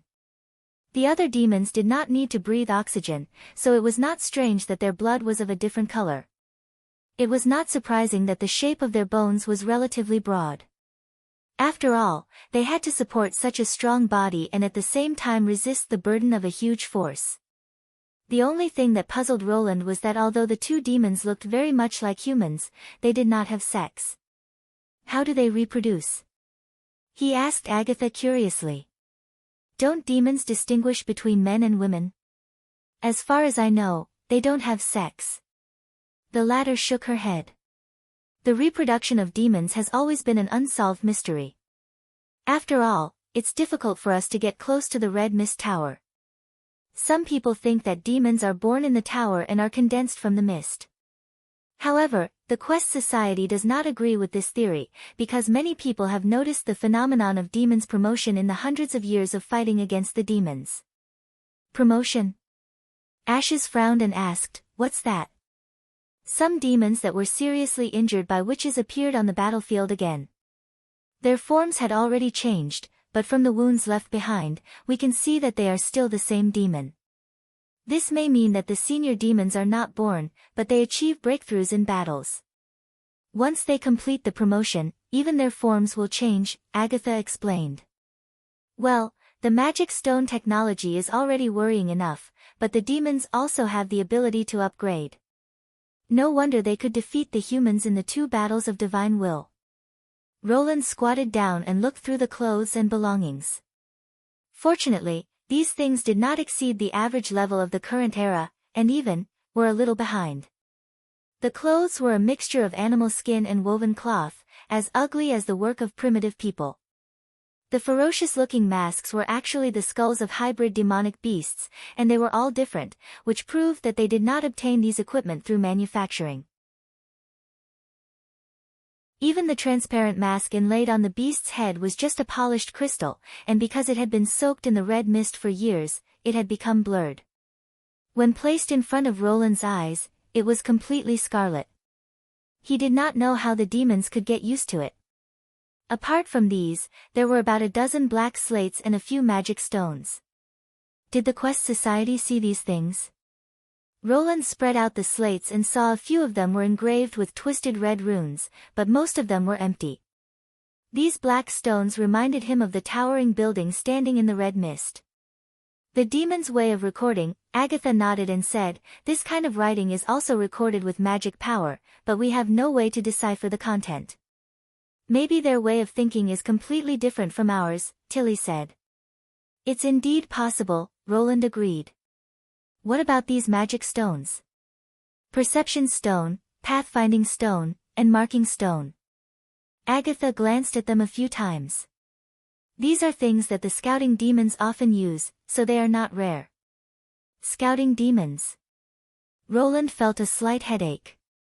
So, the demons have now noticed this place and have begun to send troops to investigate the situation in the town.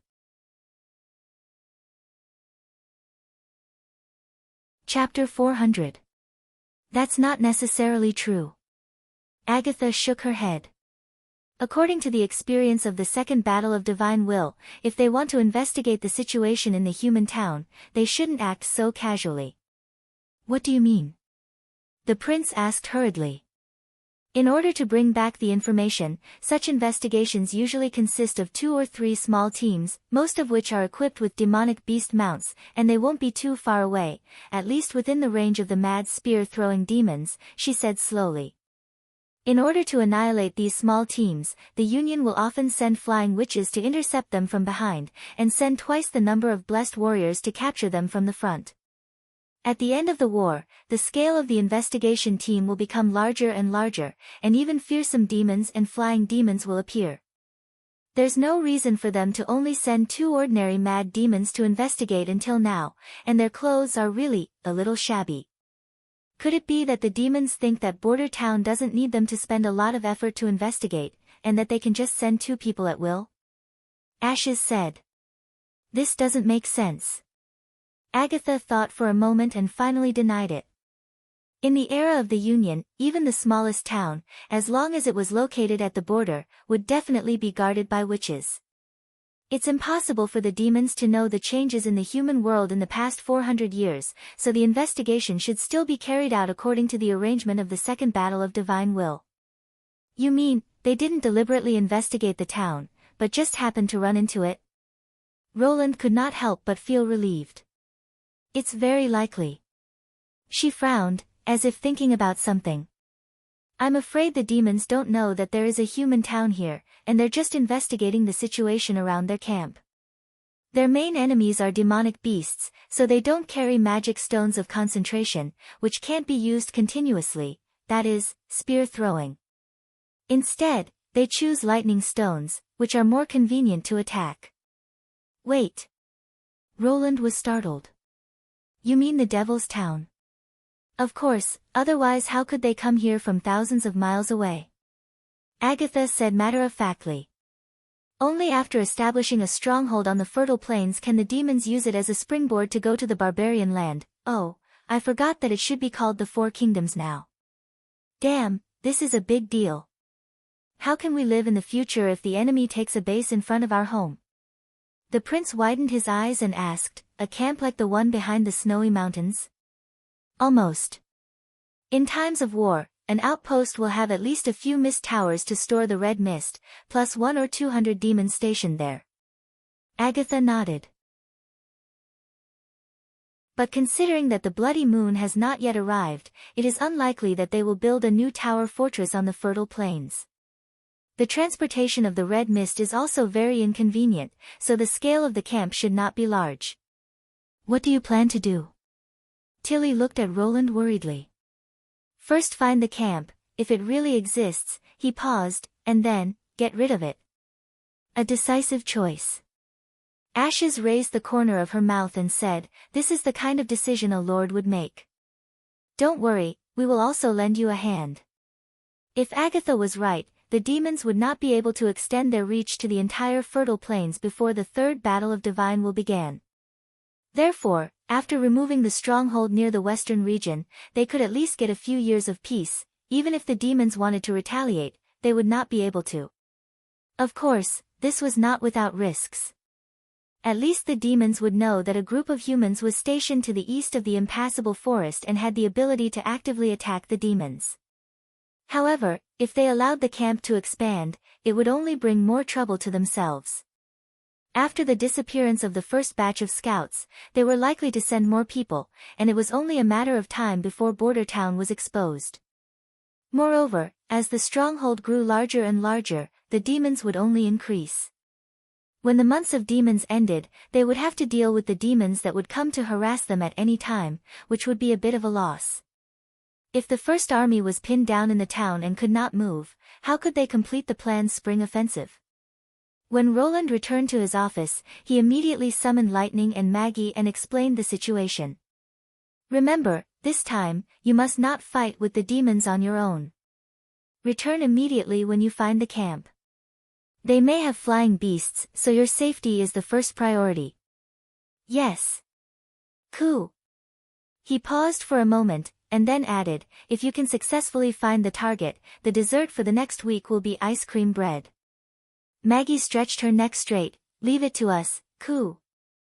3 days later, Roland received Lightning's report. In the barbarian land, about 130 kilometers away from Border Town, they found a place that was suspected to be the Devil's Town.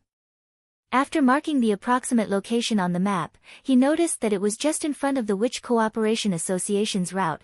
It was less than 10 kilometers away from the place where the Witch Cooperation Association had encountered the demons. "Why is it suspected?" he asked Lightning. "Did you see the Black Stone Tower?" The little girl shook her head, with a strange look on her face. "I only saw a piece of wreckage." "What?" "Black stone fragments, broken fences, and a huge hole." She rubbed her forehead. "It's the same as the scene I saw when I found the ruins of Sister Agatha. I didn't continue to follow it, I just circled around the wreckage of the camp twice and then came back." "Another hole?" Roland was stunned. Could it be that there was also a giant reptile in this hole? If the last time it was the reptile that swallowed the stone tower, then this time, it also took away the Devil's Town? Between these two matters, did he miss out on some important information? He shook his head, temporarily suppressing the doubts floating in his mind. "Apart from that, did you find anything else?" "No, the whole camp was empty, not a single demon could be seen. I also didn't find any sparkling magic stones, Koo," Maggie added. "I know." Roland thought for a moment and quickly made arrangements. He looked at the white-haired little girl. "You first take Nightingale and Soroya to this place, and then take Nightingale and Sylvie to see if there is anything missing." "Why not just let Soroya and Sylvie go directly?" Lightning asked. "In case of encountering a flying demon, Maggie won't be able to get rid of it." Roland simply explained, "In this case, Nightingale can use the mist to cover the witches to escape from the demon's pursuit, and you can directly speed up in the air and leave." Soroya's photo was quickly placed in front of Roland.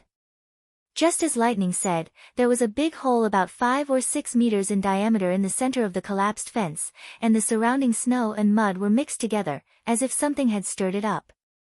Broken black stones were scattered on the side, most of them crushed into the soil. No doubt that only a huge creature could cause such damage. Sylvie's discovery made him feel even more uneasy. The underground passage led to the snow-capped mountain range, which was exactly the same direction as the hole that appeared in the ruins of the misty forest. They all pointed to the same place.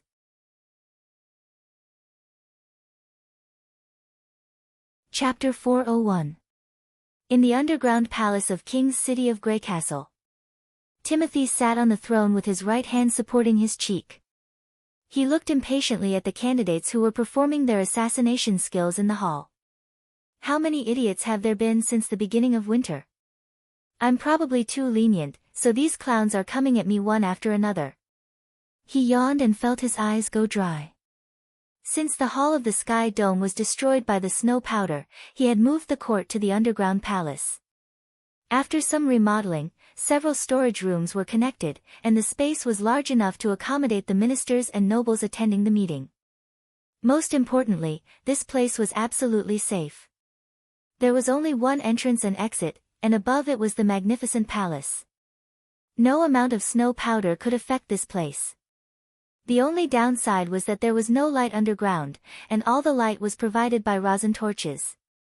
The torches around the walls made the air in the room extremely dry and stuffy, and the sweet smell of rosin made him sleepy. Timothy gnashed his teeth at the thought of his fourth brother. If not for the witnesses who noticed that the attack came from the sky, he would probably still be building watchtowers. Since he knew that this method could not be defended, he could only hold the meeting here for the time being. Roland Wimbledon will pay for this. Your Majesty, the voice of the candidate pulled his thoughts back to the hall. Look, as long as the rebel King Roland dares to appear before me, I can complete the mission you entrusted to me. Timothy glanced in front of the candidate and saw 4 throwing knives accurately inserted into a wooden barrel 20 steps away from him. This is your so-called assassination skill. Yes, Your Majesty, he said confidently. To tell you the truth, I used to do this, and I've killed more than 10 rats. If I attack in the crowd, most of the targets won't even know where the throwing knives came from.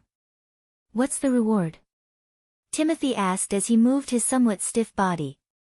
Just 25 golden dragon, the candidate said while counting on his fingers. 5 for travel expenses and for dressing up. It's easier to get close to the rebel king if you dress up inconspicuously. Sir Wymer, the king gestured. Yes, Your Majesty. Steelheart Knight unsheathed his sword, removed his shield from his back, and walked into the hall. What do you mean? He was startled. Defeat my knight and I will give you the reward. Timothy winked at Sir. The latter nodded, pulled down his armor, and walked towards him. Wait. No, Your Majesty, this won't do. The candidate rolled over awkwardly to avoid the knight's slash and stammered, I can't face it head-on. The knight followed up with a vicious kick to his abdomen, causing him to swallow the rest of his words. After rolling twice on the ground, the responder weakly threw out a throwing knife, but it was easily blocked by the shield. Then, Sir stepped on his hand and swung his sword down. Half of his arm was immediately separated from his body, and the blood that splashed out formed an arc on the ground. My hand. The responder screamed and curled up into a ball, hugging his arm. First, the royal family is not a mouse. Even my stupid brother won't easily get close to a crowd. Second, if you can't even deal with a knight, how are you going to assassinate the lord who has multiple knight guards? I'm afraid that once you get 25 golden dragons, you will never come back here again. Timothy waved his hand. Throw him out. If it had been a month or 2 ago, he would not have treated this group of ignorant and greedy people this way. At most, he would have driven them out of King's City and ordered them not to come back until they got Roland's head. He had given a certain amount of financial support to those who had a slight chance of success, but so far, Roland was still alive and well. It was probably because of this benevolent attitude that more and more people came to him claiming that they could solve the rebellion, and their methods were getting more and more ridiculous. There was even a guy who used a maid in a tavern as an assassin, claiming that the maid was so skilled that no man could refuse her service. Simply ridiculous. Don't they know the difference between ordinary women and witches? The notice had repeatedly publicized his fourth brother's depravity. How could the Lord, who could raise witches, take a fancy to such inferior goods?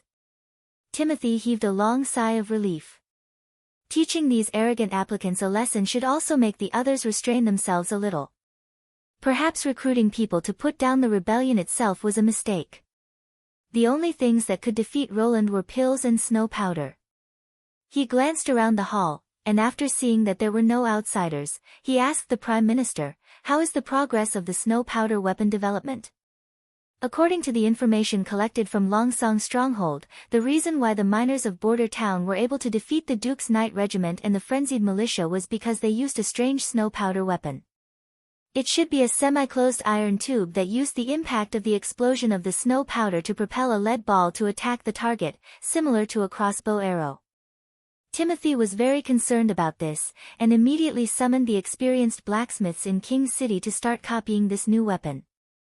"It's not ideal, Your Majesty," Marquis Wyke shook his head. "According to the information, the blacksmiths have tried to make a dozen of such weapons, but the power is far less powerful than the rumors. Only a few of them can penetrate the knight's breastplate within 10 steps, and it's difficult to hit the target beyond 50 steps. 10 steps? Timothy frowned. Isn't that the same as sticking to the knight's face? With this, can they still stop the charge of the knight regiment? Indeed, there may be some tricks that we haven't mastered.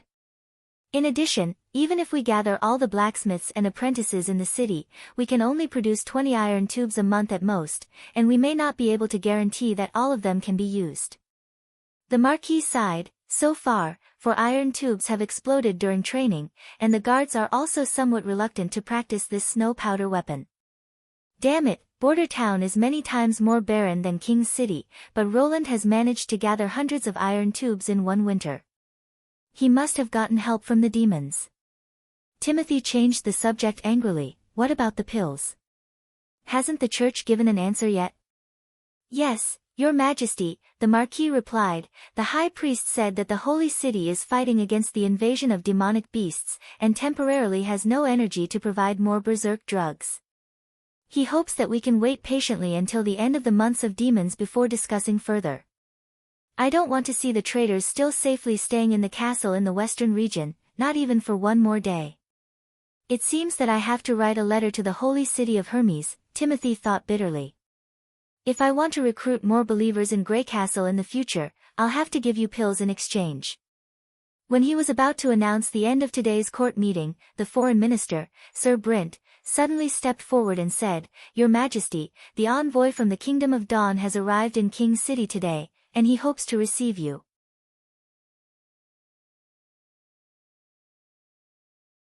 Chapter 402. According to past practice, envoys from other kingdoms were usually received in the Hall of Sky Dome, but the rubble from the collapsed ceiling had just been cleaned, and it was still a long way from being repaired. Thinking of this, Timothy's hatred towards Roland increased by a fraction. "Take them to my study." He pondered for a moment and finally decided to receive them in the palace. It would be rude to bring the envoys to the basement. As for the purpose of their visit, it was most likely to be to seek help, either in terms of food or cold-resistant materials. There was a saying among the nobles that they contacted friends in the summer and enemies in the winter. This saying was also true between kingdoms. Timothy secretly shook his head. He still had many things to do, so it was better to send the envoys away as soon as possible. When he returned to the study, the two members of the envoy delegation had been waiting for a long time accompanied by Sir Brent. When they saw His Majesty, they stood up and bowed.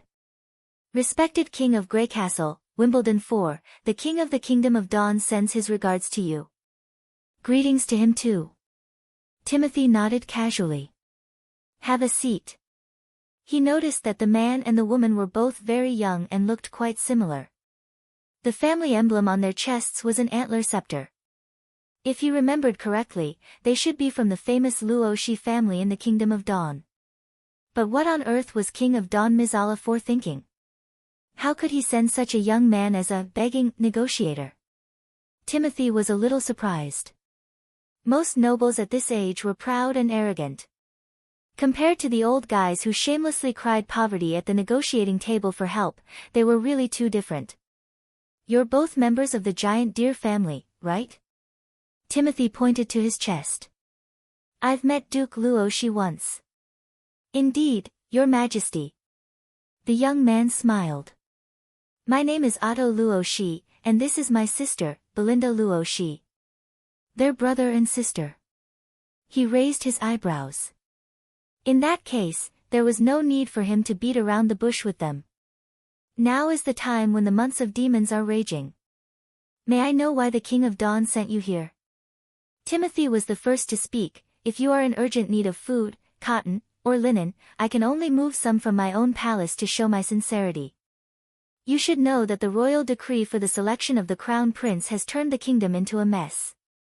Many places have fallen into a state of paralysis.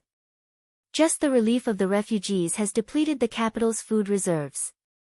It's very difficult to take out more supplies.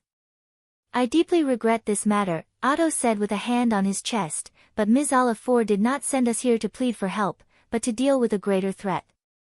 Timothy was slightly startled by his words. What threat? The church, Your Majesty, Belinda continued. Now the army of the church has occupied the kingdom of Everwinter and the kingdom of Wolfheart, and a large number of fugitives have poured into the kingdom of Dawn. According to the news they brought, the church is extremely vicious and has seriously violated the rules of war among the nobles. They will hang or exile those who resist. Only the nobles who completely submit to them can survive. This method is completely intended to eliminate the nobles and completely bring the territories under the control of the church. Otto's tone was rather heavy. Ms. Oliphant believes that the kingdom of Wolfheart won't be their final target. The kingdom of Dawn and Greycastle are now in a precarious situation. In the coming year, the church is likely to launch a new war and bring the flames of war to our land. The King of Dawn hopes that the two countries can unite and fight against the church. Are you sure that the kingdom of Wolfheart has fallen? Timothy could not help but frown after listening to the other side's statement. Absolutely, Your Majesty. The two nodded. Timothy had heard a little about the invasion of the church, but he did not expect that the church would be able to conquer two kingdoms in such a short period of time. If they were not lying, then the power displayed by the church was a little too terrifying. Of course, he had to confirm this with the Minister of Intelligence. The early arrival of the snow in the months of demons had hindered the caravan's journey, and he had not received any news from the kingdom of Wolfheart for a long time. After a long silence, Timothy asked, "What's the specific plan?" Otto licked his lips, took out a roll of map from his bosom, and spread it in front of Timothy. If the church sets off from the holy city and attacks the kingdom of Dawn or Greycastle, then the other country will lead its army north and attack the holy city of Hermes. This will curb the church's offensive and make it impossible for the two countries to attack each other. An offensive and defensive agreement? Yes, Your Majesty, the messenger replied. Regardless of whether they set off from Coldwind Ridge in Greycastle or from Northshire in the Kingdom of Dawn, they can reach the holy city of Hermes within a week. As long as the main forces are stationed in these two cities, the church may retreat. If this war can be avoided, it will be a blessing for both countries. In this way, he would not be able to buy the pills from the church. Timothy thought to himself, without the pills, how can I drive Roland Wimbledon out of the western region? However, the church was also a target that he had to be wary of. It was best to buy enough pills and unify the whole territory of Greycastle before reaching an agreement with the Kingdom of Dawn. This is a matter of great importance. I need to discuss it with the ministers before I can make a decision. You can stay in the palace for the time being and wait for news. Of course, Your Majesty. In addition, I want to ask, how much do you know about the situation in the Kingdom of Everwinter and the Kingdom of Wolfheart? Did you get all the information from the refugees? There are some reports from spies, but not much. The church besieged Broken Tooth Castle and Wolfheart City while blocking the roads around the cities, so we don't know much about the process of the battle, Otto replied. Ao Tuo replied, according to the refugees, the church used a terrifying siege weapon and destroyed the walls of Wolfshart City in just one day. That's probably also a snow powder weapon, which was probably leaked by Third Sister. That's not what I'm asking about. Timothy waved his hand. Have you heard any news about the Black Sail Fleet and Garcia Wimbledon? Well. The two looked at each other before Belinda said cautiously, I heard that she and Wolfheart were killed by the church's arrows when they were escaping from King's City. Garcia and Wolfheart were together? Timothy's heart skipped a beat. Did you see their bodies? No, no. But judging from the church's propaganda and the silence of the kingdom of Wolfheart, the chances of them escaping were not high. Is that so? Timothy exhaled. Although he was a little disappointed, this was one of the few pieces of good news since the beginning of winter. He hoped that they were right. All right, you can leave now. Otto hesitated for a moment. Well, there's one more thing. You said that you could provide some food and cloth, could you? Sure enough, it's troublesome to contact people in winter. He shrugged. Fine, I'll just take it as a reward for the information about Garcia's death. I'll arrange for people to carry it out. Thank you, Your Majesty. The two bowed happily. Watching the messenger leave, Timothy could not help but raise the corner of his mouth. Roland Wimbledon, did you hear that? This is the fate of rebels, and you'll end up like them.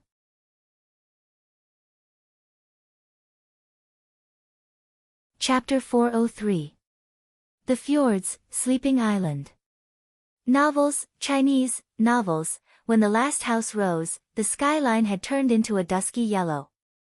Although the setting sun could not be seen, the afterglow that penetrated through the clouds still left a golden ripple on the surface of the sea. If it were not for the gusts of cold wind blowing in their faces, such a scene would not have looked much different from that of autumn. Well, it's done. Lotus lifted the scarf around her neck so that her ears could be wrapped in soft cotton hair. Next, we just need to move the furniture and bed in, and then we can move in. A masterpiece. Durat Goldbeard clapped his hands and said, it only took half a month to build so many houses. I thought Lady Tilly was just exaggerating at first. Lady Tilly never lies. Breeze interrupted. Yes, yes. He touched his thick chin and said, in this way, I can move my people here without worry. Huh? What's this? The merchant from Crescent Moon Bay curiously touched the low wall of the house with a raised groove. He even bent down and poked his head inside to look around. This is a heating device I learned in the western region. It's called a fire pit, Lotus explained. It's connected to the kitchen.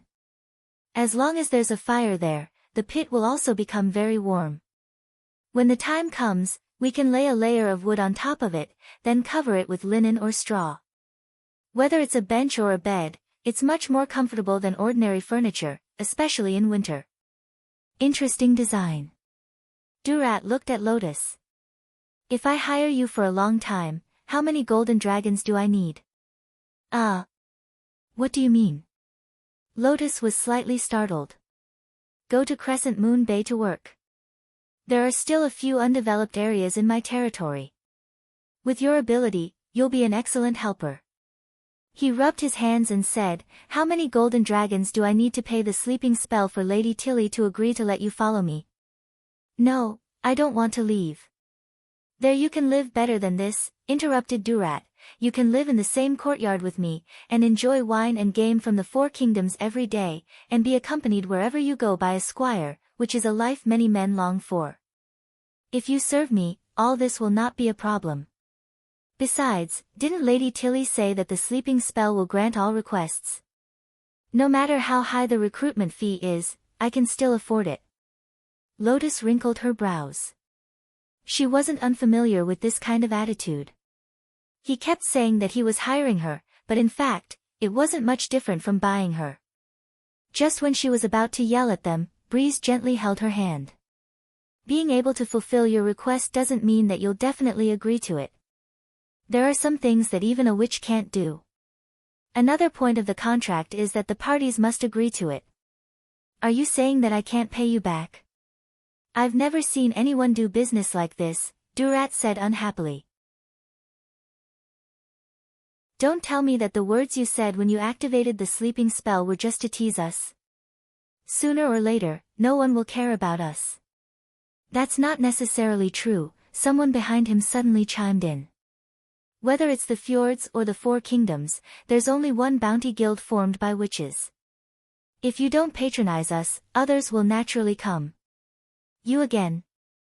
The merchant turned his head and couldn't help but be startled. Thunder, Lord Thunder. When the sleeping spell was drawing up the rules, I came up with an idea. Signing the contract requires the consent of the employees, considering the possible risks in the task. We can't force them to go through a mountain of blades and a sea of flames, Thunder said with a clear laugh. Do you think there's a problem? No, it's very reasonable. Durat's expression quickly returned to normal. Then, I'll have to trouble you in the future, Miss Lotus. Phew, Lotus looked at the back of the merchant and his party and breathed a sigh of relief. Thank you.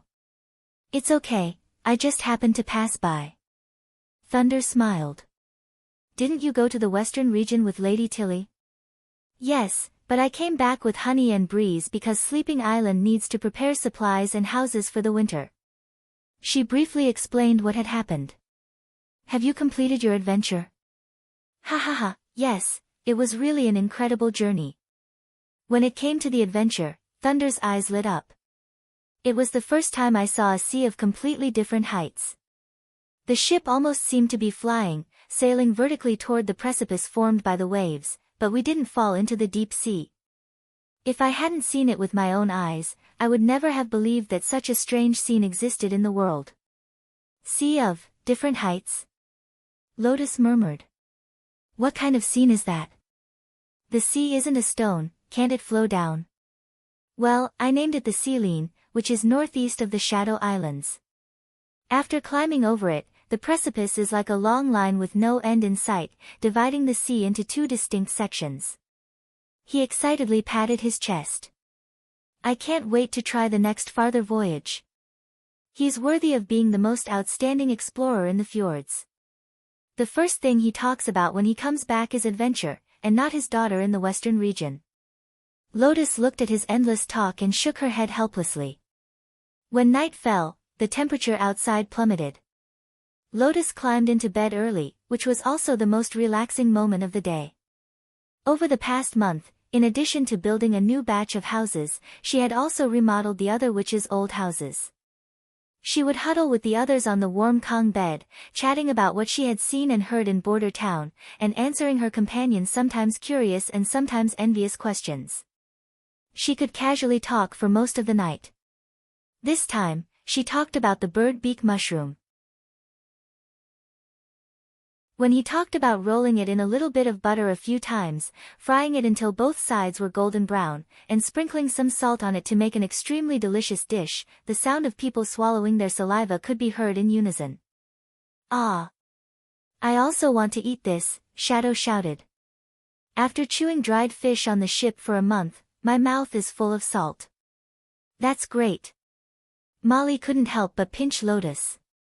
If only Lady Tilly's brother had invited me.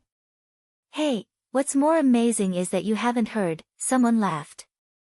The water comes directly from the wall when bathing there, and there's also a fragrant soap that emits a fragrance after bathing. There's really such a thing? Shadow asked curiously. Of course, I also brought one back, Lotus curled her lips. But it's already been used up. Don't talk about that, at least they've experienced it. I followed Lady Tilly to the western region, and then immediately brought them back, so I didn't enjoy anything. Breeze complained. Listening to the witch's lively discussion, Lotus suddenly couldn't help but have an idea pop up in her mind. If the person who wanted to hire her for a long time was His Highness Roland Wimbledon, instead of Durat Goldbeard, would she agree? After thinking about it, she realized that if the other party was Roland, she wouldn't be able to say a word of refusal. It would be too shameful. Lotus shrank back into the quilt and looked around.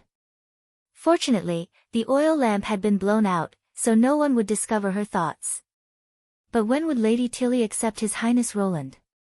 If only they could always be together. Lotus tightened the scarf in her arms. In this way, whether it was herself or the other witches, they could all live happily in Border Town.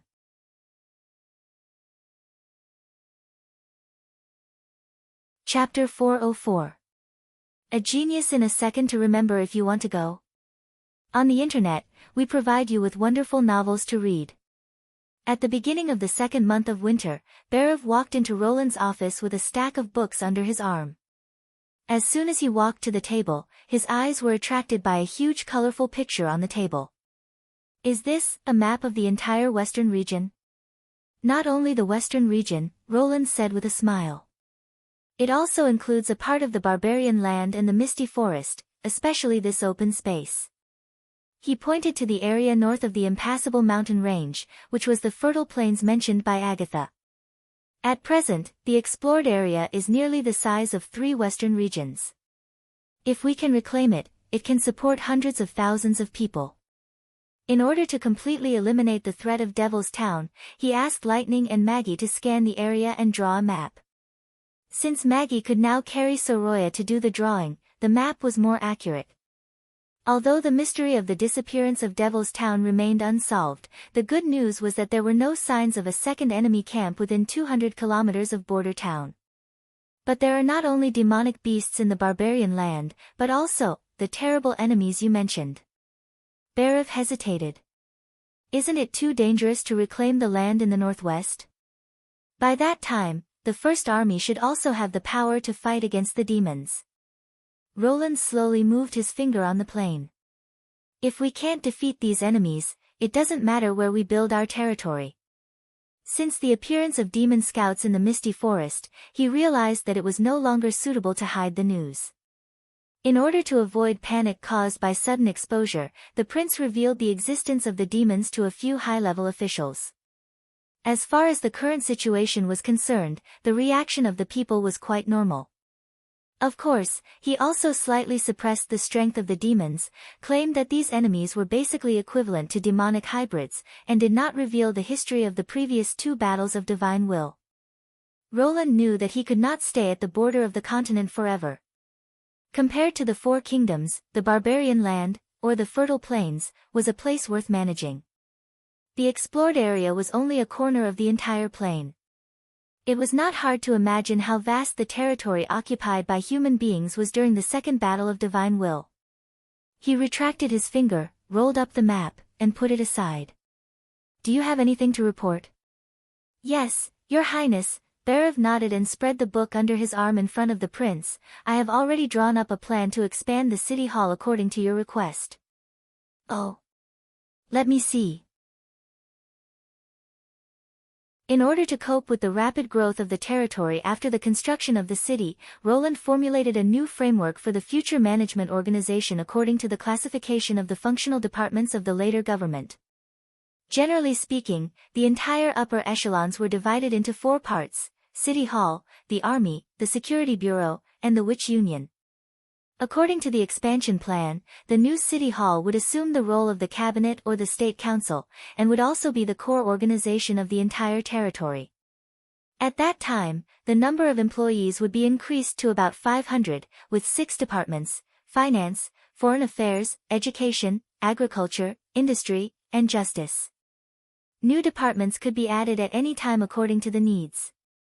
In addition, after Greycastle was unified, other cities could follow suit and set up corresponding subordinate organizations, which would be managed by City Hall. In addition to combat personnel, the army also had independent production departments and medical departments as logistical support. Each army would have a commander-in-chief, who was responsible for specific combat matters, and the highest authority of the army belonged to the commander-in-chief. The Security Bureau was a secret organization hidden in the dark. Its funds were not allocated by City Hall, and its members were not recorded in the files. Its main function was to monitor the territory's internal security and official corruption. Finally, there was the Witch Union. Roland thought about this organization for a long time, and finally decided to count it as an independent department, rather than separate it and integrate the witches into other departments. The reason was that some witches' abilities were so different before and after the evolution that they could work in multiple departments. For example, Anna and Soroya, from industry to agriculture, and then to national defense and education, they could play an important role. Another point was that some witches did not have a job for the time being, but it did not mean that it would be the same in the future. Grouping them together could effectively avoid dampening their enthusiasm. This was also what Scroll and Vendi had mentioned to him. He hoped that in the future, the Witch Union would be able to operate on its own, including accepting witches, checking their abilities, and assigning jobs. Can you recruit so many literate people? Roland looked up and asked after he finished reading the city hall director's proposal. An organization of 500 people was definitely considered huge in this era, and it required everyone to be able to read documents, which was almost impossible to achieve in other territories. It might be possible to find so many literate people in the king's city, but the proud nobles would certainly not be willing to serve as an apprentice. With the addition of the new batch of graduates, there should be no problem, Berev replied. Now from the feedback of the recruitment announcement, the position in City Hall is the most popular. It seems that the popularity of being a civil servant is the same in any world. Roland could not help but raise the corner of his mouth. In that case, let's recruit people according to the proposal. The next task is to formulate the laws. As long as you give me the main provisions you mentioned last time, I'll gather the apprentices to complete the rest as soon as possible, the City Hall director said in high spirits. That's called the basic law, Roland smiled. It seemed that the witches were not the only model workers who were interested in their work. For a new regime, this was a good sign. By the way, Your Highness, Berev said, if we expand the size of the city hall according to the plan, the current house may not be able to accommodate so many people. Can we build a new city hall? The prince nodded. Of course, I'll arrange for Carr to carry it out. In the eyes of the subjects, this was equivalent to the face of the Lord. They rarely had the opportunity to step into the castle, but often went to the city hall to handle affairs, so a certain degree of luxury and style was still necessary. If it was too simple and close to the people, it would instead reduce the trust of the people. After waiting for Berev to leave, Roland asked his guards to summon Prestiza, the knight of the elk family. Roland had not seen him for more than half a year, and he had obviously gained weight. His cheeks were glowing red, and it seemed that he was living a good life. Recently, there have been a lot of eggs and poultry in the convenience market, and it's all thanks to you, Roland said with a smile. It seems that you're really good at raising chickens and ducks. Ha! He smiled a little embarrassedly. Without your initial support, I wouldn't have been able to do this. The path of breeding was not always smooth sailing. In the beginning, there was a foul plague, which caused a large number of chickens to die. With the idea of paying his tuition, Roland did not throw him into the mine, but continued to buy chicken seedlings from the stronghold and let him raise them. Now, Prius could be regarded as one of the irreplaceable talents in Border Town. I plan to let you work in the city hall under the Ministry of Agriculture. Are you willing? Your Highness, you don't want me to continue feeding chickens and ducks? Prius was slightly startled. Of course not. You've done a good job, so I hope you can bring more people to invest in this industry, Roland encouraged him. Next, I plan to expand the scale of breeding by dozens of times. You and your family won't be able to take care of everything. After you join the city hall, you can pass on your experience to more people and guide them on how to raise chickens. With Lily's ability to kill bacteria and get rid of diseases, the thorniest problem in animal husbandry no longer existed. Not only chickens and ducks, but also the breeding of large livestock such as cattle and sheep was obviously part of the prince's expansion plan. This is undoubtedly a great job, no less than the honor brought by the identity of a knight. The prince paused and then said, one day, eggs and poultry will be served on the dining table of every household in the western region, and when they see these delicious foods, they will firmly remember your name. What do you think? I am willing to serve you. Prius excitedly clenched his fist in front of his chest and bowed in response.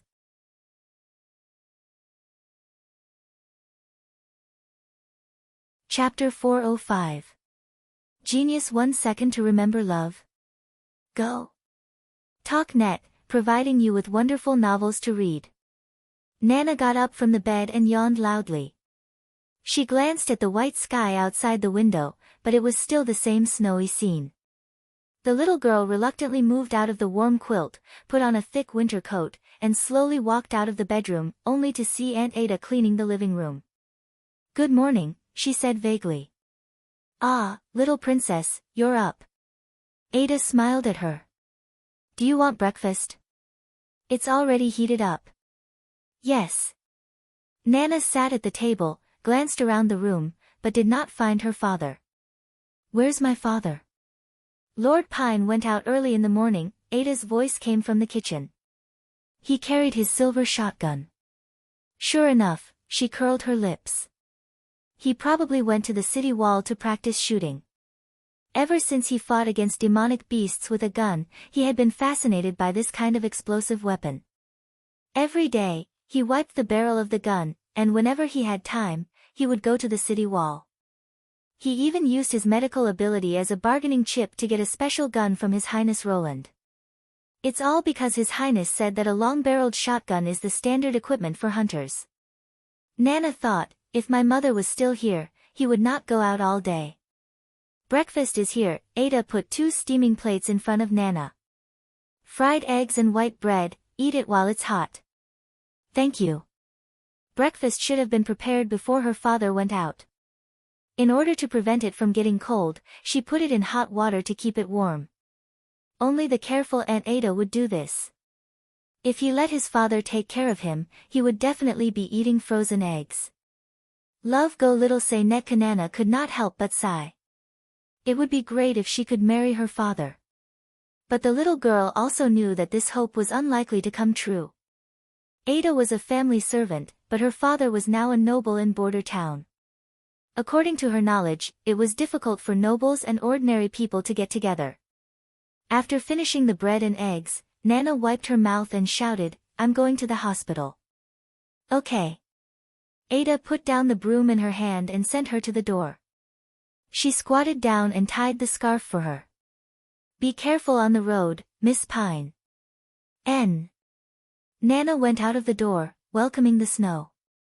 This was her daily routine. She would leave home in the morning and go to the hospital. If there were any injured, she would help them. If not, she would use animals to practice her abilities. At noon, she returned to the castle to have lunch with His Highness Roland. In the afternoon, she continued to stay in the medical center until the evening when she returned to her residence. She was the only witch who did not live in the castle. Although waiting in the medical center was a little boring, she persevered in order to let the injured get treatment as soon as possible. Another thing that supported her was the smiles and enthusiasm of the townspeople. "Lady Nana, good morning." "Miss Angel, did you go to the hospital again? The weather is not good today. Pay attention to your health." "Have you had your breakfast, Miss Pine?" "I just cooked some hot oatmeal, come and have a bowl." Walking on the road, such greetings came one after another. Compared to the situation a year ago, it was a completely different situation. Her sisters all said that she was now the most popular witch in Border Town, even Anna couldn't be compared to her. Nana did not care who was more popular. She simply liked the current atmosphere. Every townspeople who had been treated by her would greet her warmly, which filled her heart with a sense of achievement. Sister Anna was right, Nana thought. Only by being strong enough to face prejudice can I change. When she arrived at the medical center, a soldier of the First Army who was guarding the door saluted her respectfully. "Hello, Miss Nana." "Good morning. Have any injured people been sent here?" "Not at the moment," the soldier replied. "But your friend has come." "Friend?" She was slightly startled. "Has Anna come to see me?" Thinking of this, Nana ran up to the second floor. When she opened the door, she saw Mystery Moon, Hummingbird, and Lily lying by the table, bored to death.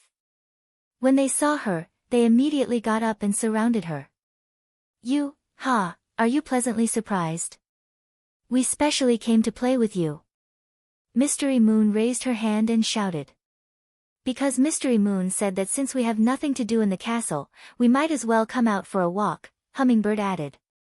"You're very free, yes, but I'm not idle at all. There are so many small insect samples to observe," Lily, who was walking at the back, complained. "And Miss Nana should be very busy." "Do you think she's like you?" "Really? Yesterday I saw you dozing off in front of the microscope.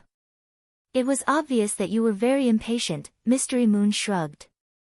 No. It turned out that it was not Anna. Nana was slightly disappointed, but she quickly recovered.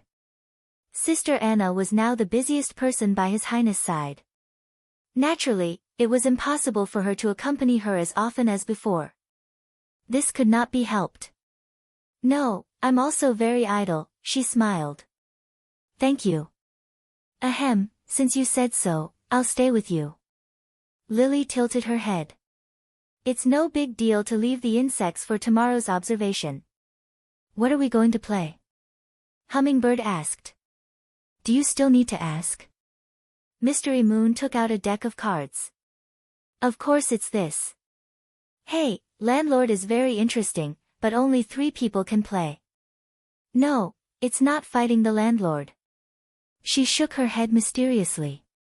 It's a new game. 4 people can play together to see who can play faster. I just learned it from Andrea yesterday. The Sleeping Island Poker Trio? Lily put her hand on her forehead. Of all the people you could learn from, you learned from them. If you used your energy to learn new knowledge from His Highness, you wouldn't have made no progress until now. These are also from His Highness Roland, Mystery Moon protested. How is it not learning new knowledge from His Highness? Except for you, no one else in the Witch Union will think so. Lily glared at her. I also want to learn. Hummingbird muttered in a low voice. Nana looked at all of this and couldn't help but laugh out loud. It was as if she had returned to Teacher Carl's academy, living a carefree life. Count me in, since it's 3 against 1, it's decided, quickly deal the cards. Accompanied by the 3 witches, the boring morning passed in the blink of an eye. After returning to the castle for lunch, Nana returned to the medical center alone. As soon as she entered the hall, she saw an unexpected person. Carr Van Bate. Mr. Carr. Nana said in surprise. Why are you here? To see you. Carr smiled and looked her up and down. He said with relief, You've grown up. Really? Nana lowered her head with some embarrassment. But compared to Sister Anna, I'm still far behind. Everyone is different. You also have your strengths. He laughed. After witnessing your and Anna's growth, as well as the changes in the whole town, I can no longer see any cracks. Cracks? Nana was stunned. Nothing, you can think of it as nonsense. Carr shook his head. I used to think that God had abandoned this world, but now it seems that He is still watching us. Not God, Nana corrected him. His Highness said that this is the result of people's own efforts. Weren't those residential areas built by you? But without a source, all of this would not have happened. At that time, I thought that Anna had died and you had awakened as a witch. I was panicking and didn't know what to do. Maybe some god heard my prayers and responded to my call. Carr said softly. He brought us His Highness Roland.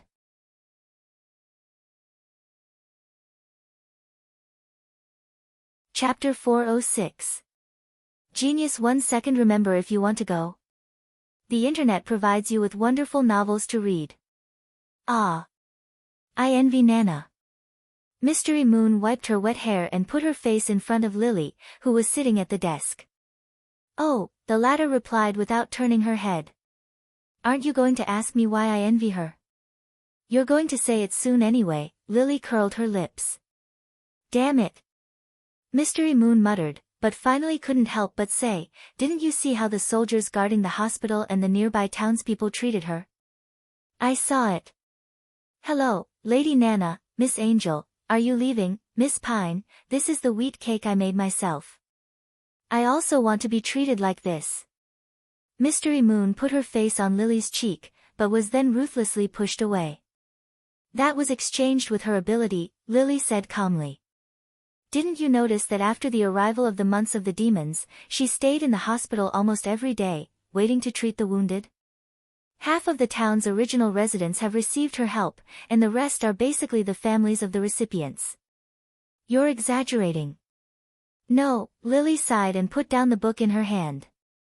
Although not everyone will go up to the city wall to fight against the demonic beasts, getting injured is a normal thing for the town's residents. Miners will get their toes smashed by ore, kiln workers will get scalded, and even more so for the apprentices in the steam engine factory and chemical laboratory. She paused. His Highness once told me that Nana and I are the cornerstones of border town's medical care. One of us is in charge of internal affairs, while the other is in charge of external affairs, so that everyone can still maintain high-intensity work in the absence of a safety system. But in fact, except for epidemic prevention for the new refugees, I have done nothing else. So you also envy her, just like me. Mystery Moon unyieldingly came closer. I don't. She said loudly, and stay away from me, you're disturbing my reading. Oh. Mystery Moon shrank her head. But I really envy her. Then learn from Nana, take the initiative to help every townspeople until they know you and are familiar with you. Naturally, people will say hello to you wherever you go. Lily shrugged. But I don't have her ability, Mystery Moon said dejectedly. If you don't have the ability, then you have to rely on your physical strength, Lily sneered. Anyway, in the Witch Cooperation Association camp, you also did the same. You, despicable. When she went back to bed, Mystery Moon was still upset. Although she knew what Roland had said was right, she still felt that she was inferior in the Witch Union. But she didn't want to continue like this. She had finally found an ideal place to settle down, and doing nothing all day made her feel uneasy. After a sleepless night, the next day, Mystery Moon knocked on the door of Roland's office with dark circles under her eyes. "What's wrong?" the prince asked in surprise. "Were you bullied?" "By Lily." "No, it's nothing." She leaned over to Roland's table. "Your Royal Highness, didn't you say that I have great potential? Why haven't my abilities changed? Can't I evolve if I don't understand natural science theoretical basis?" "So that's how it is." The other party couldn't help but laugh out loud. "Actually, I've been thinking about this too." "What's the problem?" "Didn't Agatha say that more than 400 years ago, even though the Union witches lacked a systematic understanding of the world, they could still awaken to a higher level? In addition to continuous practice as a foundation, the rest was an epiphany. This could be triggered by observing real phenomena, or it could be an accidental inspiration." Roland said, "But the awakening caused by this is obviously not as good as the understanding and evolution after systematic learning. Agatha's magic power is the proof. Not only is she the lowest among the evolved witches, but she's even worse than some ordinary witches, such as Sylvie and Andrea. It doesn't matter, as long as I can evolve." Mystery Moon's eyes lit up. "Have you thought of a way?" "It's not guaranteed to succeed." The prince spread out his hands and said, "Just take it as a try." "What do you think of magnetic force?" A force produced by a magnetic field on a magnet and an electric current. The directional movement of electrons produces magnetic force. This is the original words in the book." He laughed. "You've memorized it quite well, but I guess you don't understand the content at all." After a moment of hesitation, Mystery Moon nodded. "You've seen the use of iron powder to simulate magnetic lines of force, and you know the direction of magnetic force. You've also seen a direct current generator. So I think, you may not be able to quickly cut magnetic lines in a closed circuit, but you can change the magnetic field you form, and then you can personally experience the change from magnetism to electricity." "I don't quite understand." "The essence of magnetism to electricity is the change of magnetic flux in a closed circuit.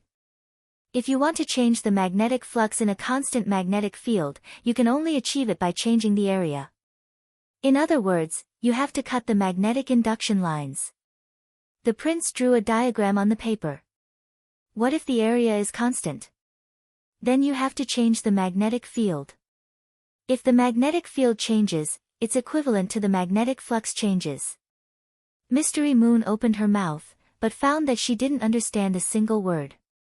His Royal Highness laughed. "It doesn't matter if you don't understand. You just have to follow the following method: quickly release and restrain your own magnetic force, instead of continuously using your ability. And then, Mystery Moon waited for a while, but found that he didn't continue. That's all. He shook his head. Just this step. Huh. As long as I keep releasing magnetic force. That's right. If possible, it's best to change the direction of the magnetic field lines, for example, from your left hand to your right hand. The prince laughed. You can practice this method first. I'll prepare a little toy for you. When you master this method, you'll naturally understand its meaning. 2 days later, Mystery Moon received the so-called little toy from His Royal Highness. It was a square frame made of copper wire, the top of which was connected to a transparent spherical glass, less than half the size of a fist. If one looked closely, one could see that the copper wire was broken in the sphere, and was connected by a much smaller metal wire. In addition, there was also a manual: hold both ends of the square frame with both hands to practice your ability. Note: remember to close the curtains and hide the stone of light. What kind of game is this? She scratched her head and finally obediently followed the instructions on the manual. Anyway, it was all practice, so she would just pretend that it didn't exist. It wasn't difficult to quickly release and restrain the ability, but changing the direction of the magnetic force was a big headache for Mystery Moon. After all, magnetic force was like a natural part of her. At first, it was as if she had to take turns to breathe through her 2 nostrils. Although she had said goodbye to poker these 2 days and practiced this skill all day, she could only maintain it for a short period of time. She took a deep breath and mobilized the magic in her body. At first, she didn't feel anything different, but soon, Mystery Moon saw a red light. The metal wire in the glass ball turned into a thin orange-red line, and then the light became stronger and stronger. In the blink of an eye, it was so dazzling that Mystery Moon couldn't believe her eyes. The dark room was unexpectedly illuminated by a soft light that she had never seen before, which was far purer than a candle. Until with a soft, pop sound, the red light dissipated and everything returned to darkness, she still hadn't come to her senses.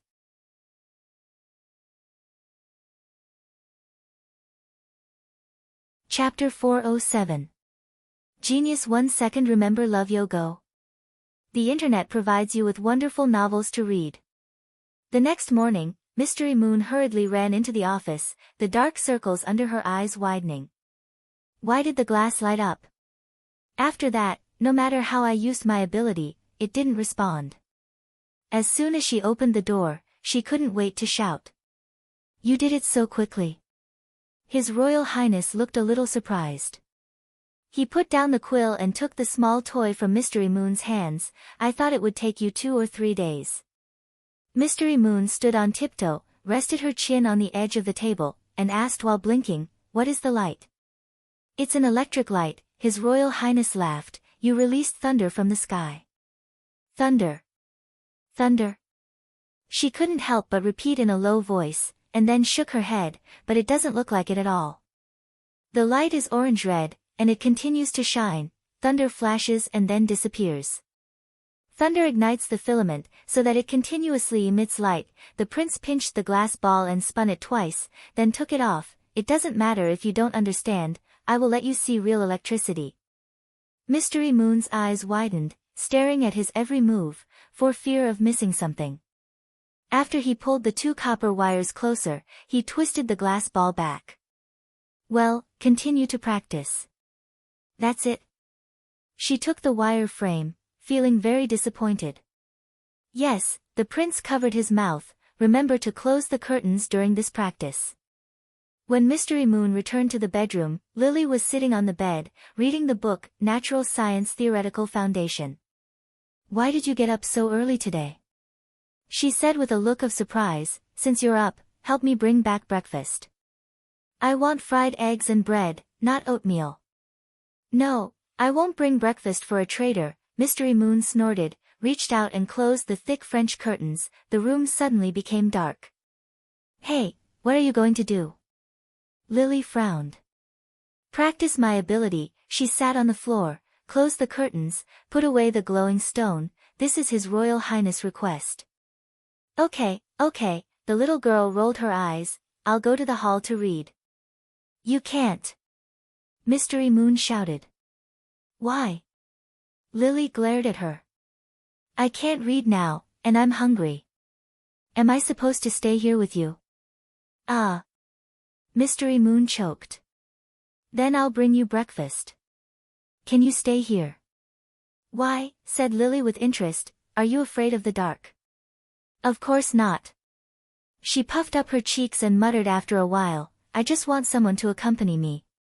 She wanted others to see her progress. She wanted others to be amazed by her ability. If she failed, she also wanted someone to comfort her.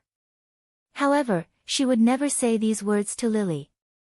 All right, judging from your pitiful tone, I'll reluctantly promise you this once. The latter yawned. Breakfast, hurry up. After running an errand, Mystery Moon was finally ready to practice. What are you going to do? Lily asked while chewing the egg. Are you going to give magnetism to the thing in your hand? No, I want to quickly change the magnetic force in my hands. His Highness said that we can see thunder this way. Lily couldn't help but be stunned. Thunder? Well, I'm starting. Wait, the little girl shouted and moved her body toward the door. Now, you can use your ability.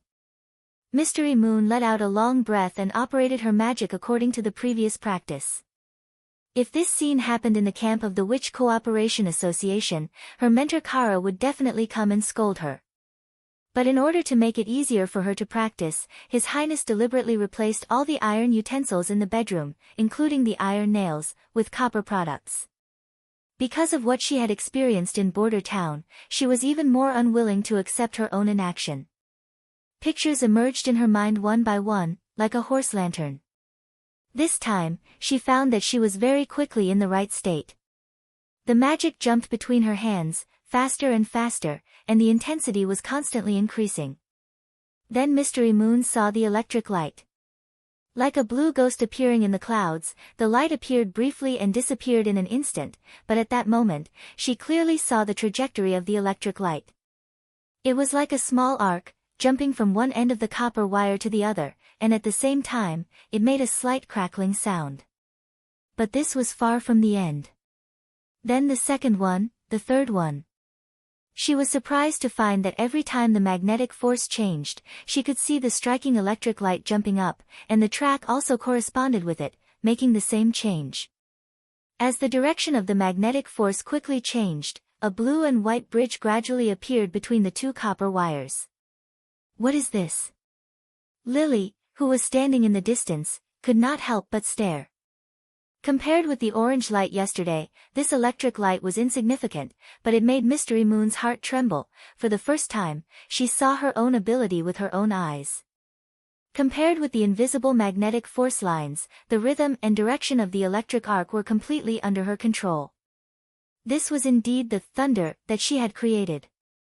Electricity generates magnetism, and magnetism generates electricity.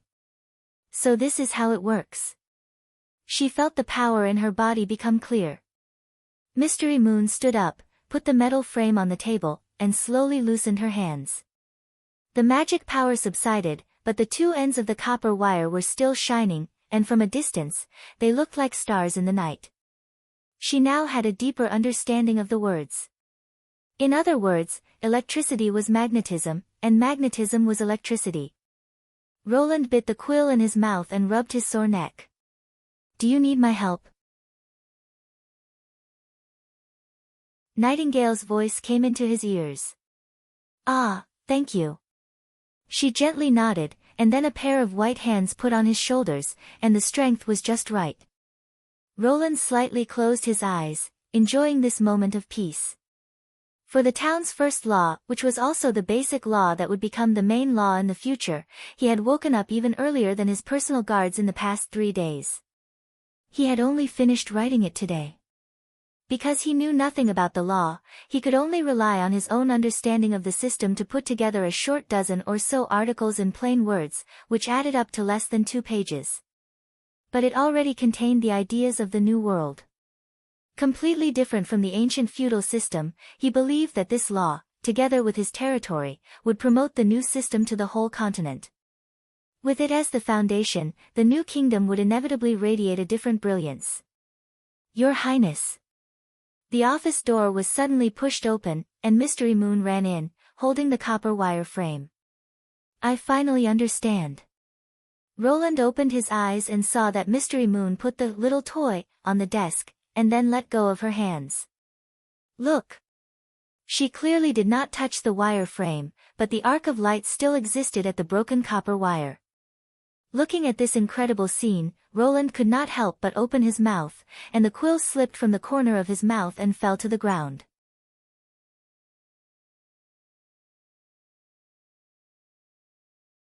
Chapter 408. What did he see? A system that was independent of external energy supply but still generated electricity on its own. Considering that Mystery Moon's ability was an enchantment type, the answer was obvious.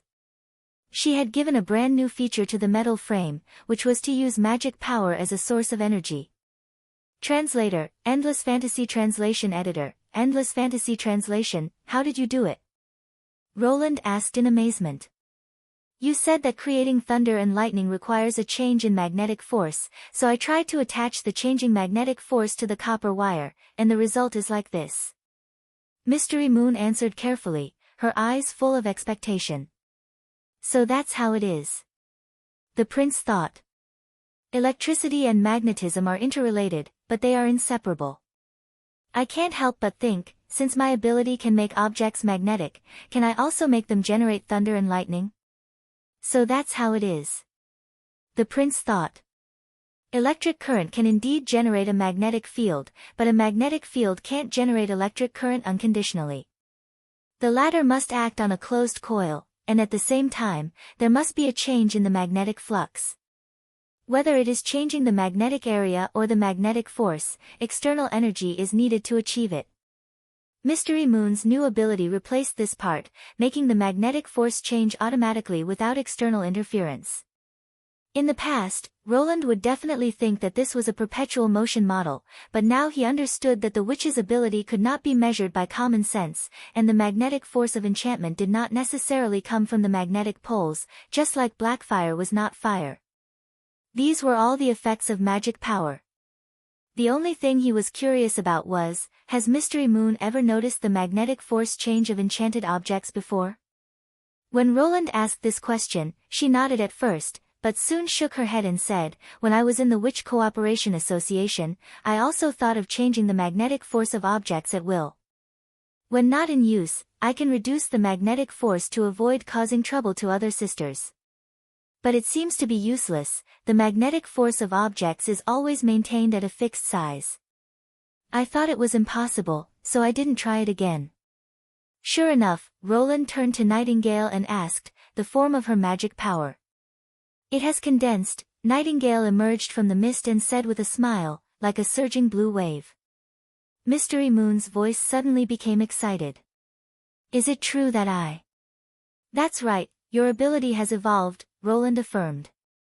Without a long period of unremitting practice, it's impossible to understand the key to advancement so quickly. You've performed very well. From today onwards, you will be the sixth witch in the Witch Union to gain an evolved ability. Congratulations. Nightingale smiled as she walked over and patted her head. Then can I do more for your highness now? Mystery Moon asked, her eyes sparkling. Yeah, too many to count, Roland said with a smirk. As I said before, your potential is limitless. But, take a good rest first. Your dark eye circles are almost as big as a fist. Let me test your abilities in the afternoon. She nodded vigorously. After Mystery Moon left the office, Nightingale immediately closed the door and came over. Instead of returning to the table or the floor-to-ceiling window as usual, she flashed close to Roland, pressed his shoulders excitedly, and bent down. Her pale blonde hair fell on his cheeks, making him feel slightly itchy. Looking at her watery eyes and soft red lips, Roland's heart suddenly beat several times faster. Huh? What's going on? Does she want to do it here? But it's still daytime. Tell me the method. Nightingale's words stunned the prince. Wait, the story seems to be developing differently from what I thought. What method? You didn't need to understand the theoretical basis of natural science to find a way to evolve, she said excitedly. With Mystery Moon's exam results, it's impossible for her to understand the content of the book, but you still helped her evolve a new ability. What should I do? Do I also need to practice with a small toy? Ugh, so it's about evolution. This request is really regrettable, isn't it? It should be a relief. Roland cleared his throat and collected his thoughts. I'm afraid that it'll be very difficult for you to achieve a breakthrough in your ability through epiphany. Why? According to Agatha, it's possible to trigger evolution by witnessing phenomena related to the ability in reality. Your mist is so incredible that I don't know its specific principles, let alone guide you to understand it, Roland explained. If you want to condense magic power, I'm afraid there's only one way to go, which is to master all the knowledge of nature and physics, and advanced mathematics is also a skill that you must be familiar with. Nightingale's expression immediately collapsed. She walked to the recliner and leaned softly against the back, as if her body had been hollowed out. After lunch, Roland spent half a day to conduct a comprehensive test of Mystery Moon's new ability. He named this ability Indefinite Magnetism. Like the previous magnetic bestowal ability, it could be attached to any object and produce periodic changes according to the magic power injected during the enchantment. But for insulators, there was almost no electric current effect. In addition, her magic power was also the lowest among the evolved witches. She could only light up 2 magic stones on the sigil of God's will, which was half less than Maggie's. Moreover, the enchantment ability had a very high demand on magic power. The greater the upper limit of the change of the magnetic force, the longer the duration, and the more amazing the magic power required. After a series of tests, he found that Mystery Moon's new ability was stable as a battery, but it was far from enough to drive a large motor and reach the power of an existing steam engine. He used the DC motor, which was originally assembled for water electrolysis, to transform it into an electric motor for the test, and the result was quite bad. Mystery Moon consumed all her magic power to enchant the motor rotor, but it could only run for half a day, which almost negated its practical value as a source of power. However, Roland did not disclose this to Mystery Moon. Instead, he encouraged her to continue to practice her new ability and not to fall behind in her studies. For her, evolution was not easy, and any bad news might make her depressed. Fortunately, ability evolution was not a one-time deal. As long as Mystery Moon could make another breakthrough through systematic learning, there was still a chance to make up for the magic power she lacked. In addition, Roland also thought of the method of making the Stone of Light with the help of many people, which Agatha had mentioned. If there was a witch who could control or transfer magic power, they could also circumvent the limitation of Mystery Moon's own power. In the evening, he found Tilly Wimbledon. A magic control-type auxiliary witch? After listening to the prince's description, she pondered for a moment. No one on Sleeping Island has such an ability. Is that so? Roland could not help but sigh. It seemed that Mystery Moon could only rely on her own efforts to improve. However, Tilly's next words made his expression change. But I know where you can find such a witch.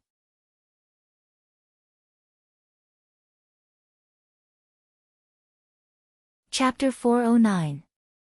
Could it be that she didn't follow you to Sleeping Island? The prince soon realized what Princess Tilly meant. Indeed. Princess Tilly shook her head helplessly. Her name is Spear Passy. Her ability is Magic Channel, which can connect the magic power of several witches. In other words, the witches connected to the channel can temporarily borrow the magic power of others while the channel is active. That should be enough to meet your requirements. She paused. She lives in Fallen Dragon Ridge. Since you know so clearly, you must have contacted this witch. Roland was puzzled. Why did she stay there, even at the risk of being arrested by the church? Tilly was silent for a moment before she answered. Because she's both a Marquis and the Lord of Fallen Dragon Ridge. Lord? He was stunned. A witch? That's right. Her father, Old Parsi, the previous lord, passed his title and territory to her instead of his second or third son. Because of her high status, Spear can hide her identity well and live a much better life than ordinary witches. Tilly said slowly, during the Great Migration, she took the initiative to come to my door and offer help. That's how I was able to gather the witches in the central and southern towns of the kingdom so quickly. Took the initiative to come to my door. Roland immediately sensed something unusual. Wait, she doesn't intend to take in her compatriots? No. Tilly shook her head. Not only that, she also wants these witches to leave their territory as soon as possible to avoid being persecuted by the church. For Spear, the position of Lord is obviously much more important. If the church found out that the Lord was sheltering witches, the position would undoubtedly become precarious. After all, Fallen Dragon Ridge was not a desolate border town. There were local churches and resident priests, and the area of influence of the believers was much larger than that of the western region. Although Roland knew this, he was still surprised by her choice. If the local witches are caught, does she? I asked her the same question, Tilly said regretfully. Spear Passy told me bluntly that if they were caught by the people, she would find a way to replace the witches in the prison with other prisoners and smuggle them out of the country. But if they were caught by the Judgment Army or the church, she would basically choose to sit back and do nothing. So, in order to solve the hidden danger of the witches, he took the initiative to contact Princess Tilly. It was probably because of this that Tilly did not consider settling down in Fallen Dragon Ridge. Instead, she took the risk to cross the strait and go to the strange fjords. Thinking of this, Roland frowned. Do you think I can persuade her to go to Border Town? There's not much hope, but you can try. Tilly spread out her hands. I'm just telling you that there is such a witch, but I can't guarantee that she will come. Roland heaved a long sigh. I'll send a messenger to talk to her first. There was no doubt that Nightingale was the most suitable person to be the messenger. She was able to sneak into the castle without being noticed, and she was also able to detect lies. As long as she showed that she was not hostile, the other party probably wouldn't take any drastic actions. It would take 5 or 6 days to travel from Border Town to Fallen Dragon Ridge by boat, but it would only take half a day for Maggie to fly by air. With the help of lightning, the journey would not be too dangerous. The three witches were the most mobile combination in the Witch Union. Now that they had guns, they could attack and defend at the same time. After thinking for a while, Roland had an idea. Although the success rate of persuading the Marquis was close to 0, it was necessary to investigate the situation in the Marquis's territory. Fallen Dragon Ridge was the main road to the southernmost region, which was within the scope of his spring offensive plan. I heard that another witch in the castle has evolved. Tilly suddenly changed the topic. Ah, are you talking about Mystery Moon? She has indeed condensed her magic power. Roland nodded and roughly described the process of her evolution. However, using the ancient witches' methods to promote the evolution isn't ideal for the improvement of magic power. If you want to be like Anna, you still have to learn the basic knowledge honestly. But this can also be regarded as a way to improve the ability, Tilly said with great interest, and in the content you just mentioned, there is one point that I am very concerned about. Ability is the concrete manifestation of magic power, not a natural phenomenon. How should I understand this sentence? This is also my personal speculation. He picked up the cup and took a sip of hot tea. Whether it is Anna's heart fire or black fire, there is no corresponding example in nature. It is not difficult to understand that they are the embodiment of magic power. But what about the ordinary flames before the evolution? So I assume that from the beginning, they are all composed of magic power, a reflection of the heat in the brain, and with the gradual deepening of understanding, the image of heat is constantly changing. This coincides with Agatha's experience. Many witches have similar abilities before they evolve because they mostly see the same natural phenomenon.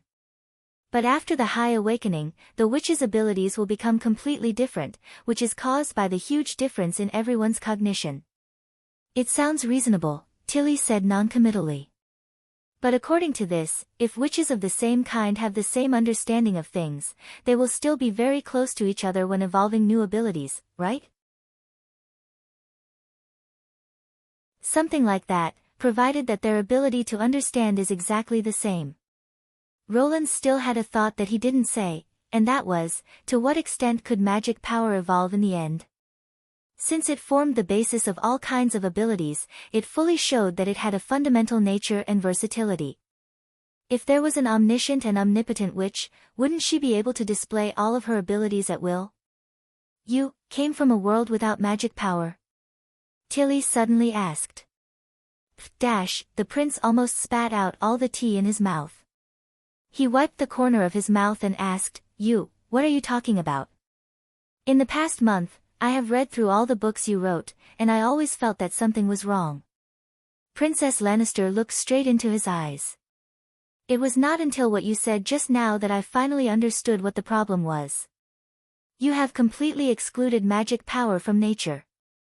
Whether it is natural science theoretical foundation or elementary physics, there is no mention of magic power at all. You said that the effect of magic power is a phenomenon that does not exist in nature, but magic power itself is a part of nature. Roland suddenly froze. He suddenly realized that he had completely forgotten that she lived in a world where magic power naturally existed, not only Tilly Wimbledon, but also Prince Roland when he was alive. But he had put magic power on the opposite side of natural phenomena, and he was used to it. Should I blame this careless mistake on the sudden extra memory?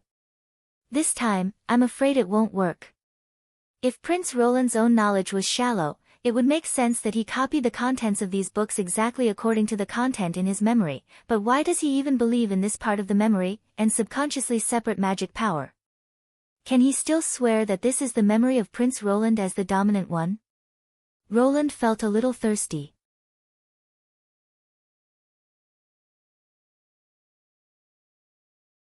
Chapter 4:10. He did not expect that the other party's question was actually a trap for him, and the source of this trap was already buried when he was writing all kinds of books. At Chinese Northwestern. It was just that when an average person came into contact with such a huge and complex information for the first time, it was extremely difficult to understand, and it was impossible to notice the flaws.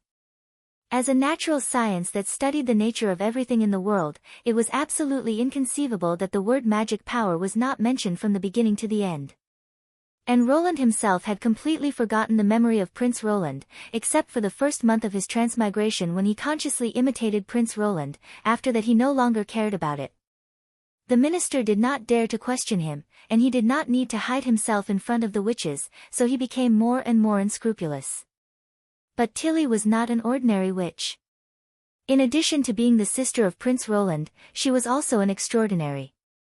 Not only did she read all the books in a short time, but she also keenly noticed this abnormality, and the clarity of her logical thinking was no less than that of a modern person who had received universal education.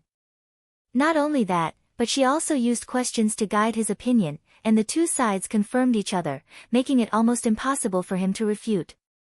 A big crisis. Roland's brain was spinning rapidly, but he could not think of any feasible response. For someone who could see this, any far-fetched explanation would only increase the other party's doubts, and a lie needed more lies to cover up, and the loopholes would only increase. In the midst of the awkward silence, Tilly spoke again, and this time her voice was much slower. You don't need to rush to tell me the answer, it's already late. I'll go back to the witch house first. You should also rest early, Your Highness. Ah, yes, Roland stared at the gray-haired woman, not knowing what she was thinking about in the end, and for a moment he even forgot to get up to see her off. When Tilly walked to the door of the office, she stopped and looked back at him. Can I trust you? In the past, Roland would not hesitate to pat his chest and say yes, but at this time, he found that he could not easily say yes, and finally just slowly nodded. After the door was closed, Nightingale clicked her tongue in wonder and said, "She left just like that. Why do you look so regretful?" Roland glared at her. "I feel like she was so close to knowing your true background." Nightingale stuck out her tongue carelessly. "Why didn't she ask more questions?" "Because she didn't want to end up not even being able to be friends." The prince sighed. What? No. It's nothing. Roland leaned against the back of his chair and felt a slight chill on his back. Tilly's performance could be said to be impeccable. She did not question him too much. As an ally of Sleeping Island, Border Town was undoubtedly the most powerful partner. In the face of a formidable enemy, allies were more important than the truth of identity. It would not be good news for the witches of Sleeping Island if the alliance broke down because of this issue. That was why Tilly chose to leave after raising her question, giving herself some buffer time. However, this didn't mean that she didn't need an answer. If she kept dragging things out, she would lose the trust of the other party when the threat of the enemy was eliminated. Now that she had put down this chess piece, it was time for him to respond. But Roland could not reveal the real information to Tilly, at least not now. Anna and Nightingale were not a big problem. They had known him from the beginning. But Tilly was Prince Roland's sister after all. Before he found out what kind of thoughts she had about Prince Roland, he had to bury this information in the bottom of his heart. Shaking his head and putting these annoying things aside, Roland looked at Nightingale and said, "You heard the conversation just now. I plan to let you, Maggie, and Lightning inquire about the situation. What do you think?" "Of course, no problem, Your Highness. It's not as simple as a conversation. To be honest, I'm a little worried about you," he said in a slow voice. "Ah, what do you mean, worried?" Nightingale's voice suddenly became a little stiff. I'm fine, even if I have to kidnap her and bring her here. That's exactly what I'm worried about." Roland knocked on the table and said, "What do you mean kidnap her and bring her here?" "I'm afraid she'll tear us apart." "Listen, you can't do anything stupid this time. Find out the situation first, and then find a chance to meet Spear Passy. It's okay if she refuses, but don't threaten her. As a witch, she's not a stranger to you." That's it," she said disappointedly. "That's all about witches." Roland curled his lips. "In addition, you need to cooperate with Lightning to record the surrounding environment of Fallen Dragon Ridge, the city defense facilities, patrols, and garrison arrangements, and then return as soon as possible." Nightingale mumbled a response. "Last but not least." He paused. "Pay attention to your own safety. That's the most important thing. Here, another glass of ale. Hey, is the oatmeal not ready yet?" Coming. Sorry to keep you waiting." Otto Luashi walked into the tavern named Underground Trumpeter and was immediately surrounded by the noise. The roaring fire dispelled the chill, and the dull smell of sour and body odor hit his face, making him frown slightly. As a noble, Otto rarely stepped into cheap civilian places, and he was not used to drinking close to people. If it were not for his appointment with Rat, he would never visit this alley tavern in the outer city. According to the rules of this place, he soon found his target. A skinny man wearing a hood was sitting in a corner of the tavern. There was no candle on the table, and half of his body was hidden in the darkness. Beside his hand was a small piece of white bone. Otto walked to the man and sat down. "To skeleton fingers. You don't have any wine. What are you going to offer?" "Something to measure everything with," he said the code word. The man shrugged. "Just call me Hood. I heard that you're here to ask for information." Otto nodded. While Timothy did not reply for a long time, he had not been idle. Instead, he had been asking around for information about the rebel king. The fact that the king could still firmly occupy the western region after half a year after his ascension to the throne, and that Timothy could not do anything about it showed that the rebel king was a force to be reckoned with. To get as much information as possible, dealing with Rat was the fastest way. This was the 6th Rat he had made an appointment with. Otto was shocked by the information he had received so far.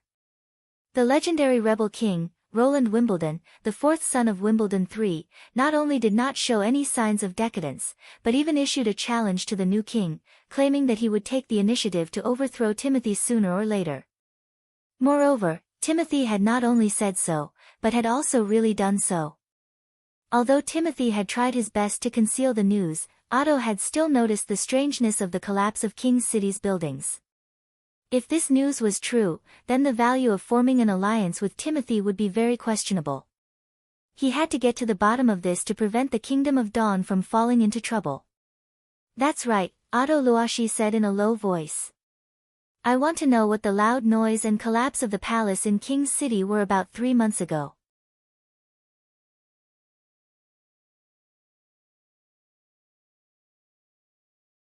Chapter 411. You found the right person. Hood grinned. His voice was a little hoarse, making it hard to tell whether he was 21 or 21. 21. Although I live in the outer city, I happened to be near the palace on the day of the incident. When the roar sounded, I ran to the gate of the palace wall. You probably don't know how terrifying that sound was. If thunder exploded on the ground, it would be nothing more than that. The windows of the surrounding houses, whether made of paper or glass, were all destroyed by an invisible force. Some people were even scared to death by the sudden sound. Every rat claimed that he happened to be nearby and witnessed the whole incident, but after a comparison, everyone's story was different. Alright, let's not talk about these meaningless things anymore. How was it born? Otto Luashi interrupted. Is this incident really related to Prince Roland Wimbledon? Hood coughed twice and stretched out his right hand. Of course I can tell you, but you need to measure everything, right? Otto untied his waist pouch. How much? The so-called measure of everything was just another name for the golden dragon. Only a group like the rats like to set up simple signals or passwords to show off their mysteriousness. They had no standards at all. Hood gestured with his hand. He took out 2 golden dragons and put them in Hood's hand. This is not a cheap fee. I hope your information is worth it. Of course, this is related to the credibility of skeleton fingers. Hood smiled greedily and put the golden dragon in his arms. The credibility of the rats was probably as ridiculous as the benevolence of the king. Otto snorted coldly in his heart. Speak. I'll answer your first question first. Probably because of the money, the hooded man's posture was much more relaxed. He took a sip of ale, leaned back in his chair, and pointed at the ceiling. Thunder comes from the sky. What do you mean? Otto frowned. Didn't you ask how the thunder came about? Hood lowered his voice. All thunder comes from the sky, and this time is no exception. I saw with my own eyes, before the roar, a white stone floated into the palace, and then what happened next happened. Ridiculous. Are you trying to tell me that a huge rock fell from the sky and destroyed most of the palace? Hee, I'm telling the truth. Otherwise, Skeleton Fingers wouldn't have assigned this job to me. If you think I'm lying, you can leave now. Hood shrugged. But the fee won't be refunded. Continue. Otto suppressed his displeasure. From the moment the stone appeared to the moment it fell into the palace, it was only a few breaths of time. But I saw it clearly at that time. It wasn't big, nor was it fast. It was impossible for it to smash the Sky Dome Palace. That's why I said it was floating. In addition, at the same time as the loud noise and thick smoke appeared, I also saw rolling flames. The momentum was very threatening, and it was definitely not caused by a collision. Hood smacked his lips. In fact, didn't His Majesty Timothy's final search prove this? He closed the inner city and cleaned it several times, but didn't catch any suspects. Plus, the palace itself is heavily guarded. If the attack didn't come from the sky, where else could it have come from? He took another sip of ale. As for the flames and thick smoke, they were very similar to the phenomenon produced when an alchemy item called snow powder burns, which is why I'm sure it was an attack. By the way, I also know some information about snow powder, but you'll have to pay extra for it, just. No, I don't want to know, Otto interrupted. He had heard a little about this thing from other sources. It was originally a celebratory item, but after modification, it could be used as a weapon. Rats were unlikely to know its specific composition, so he did not need to waste his money on it. Okay, now to answer your second question. Hood spread out his hands indifferently. There's no doubt that this matter has a lot to do with Prince Roland. Why? I don't know when you arrived at King's City. Of course, I'm not asking about your background or identity. This is the rule of Blackstreet, so you don't have to answer me. Hood chuckled. What I mean is, if you arrived at King's City in early autumn, you'd definitely know one thing. His Majesty sent thousands of troops to attack the western region, but only a few came back alive. Moreover, these defeated soldiers carried the letter that Prince Roland submitted to His Majesty. Since all 6 rats mentioned this, it seemed to be true, but he still had to ask a few more questions. You mean the notice about revenge? It's really sensational. Are you sure it's not a rumor? Most of the letters followed the defeated soldiers into the palace, and the few that came out were basically searched by City Hall, but Skeleton Fingers always surprises customers. In fact, I have a copy of the notice here. Hood held up 5 fingers. Considering that it's a personal letter from Prince Roland, and it's rare, the price will be a little higher. What do you think? Otto Luashi returned to the palace against the cold wind, and Belinda immediately greeted him. Any news? Not much, but I got a letter from Prince Roland. He handed the crumpled note to her, then took off his coat, sat in front of the fireplace, and told her about his investigation in detail.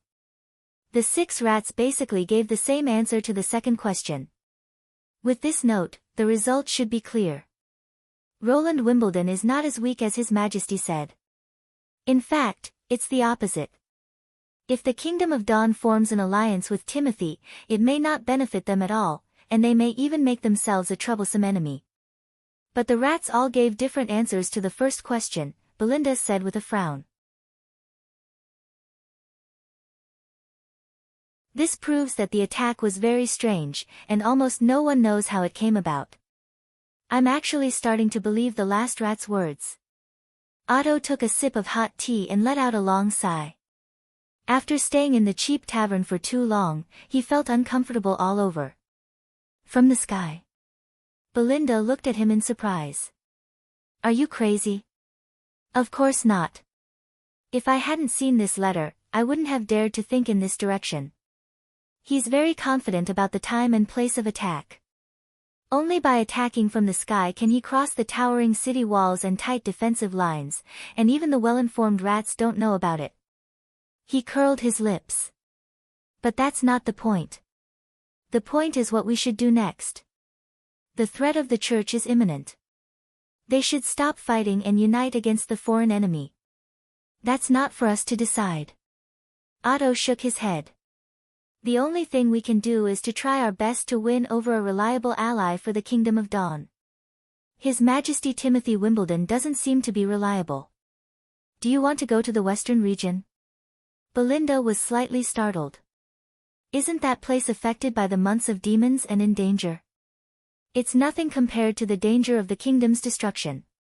After a moment of silence, he made up his mind. You stay here and wait for the new king's reply. I'll go to the western region alone. You're tuning in to the Blissful Bookshelf YouTube channel. We're so grateful for your support, and don't forget to subscribe to join us on this incredible journey through captivating stories. Your generosity through donations truly makes a world of difference, as it's the primary source of revenue that allows me to expand and enhance this channel for you. Thank you from the bottom of my heart for being a part of this adventure.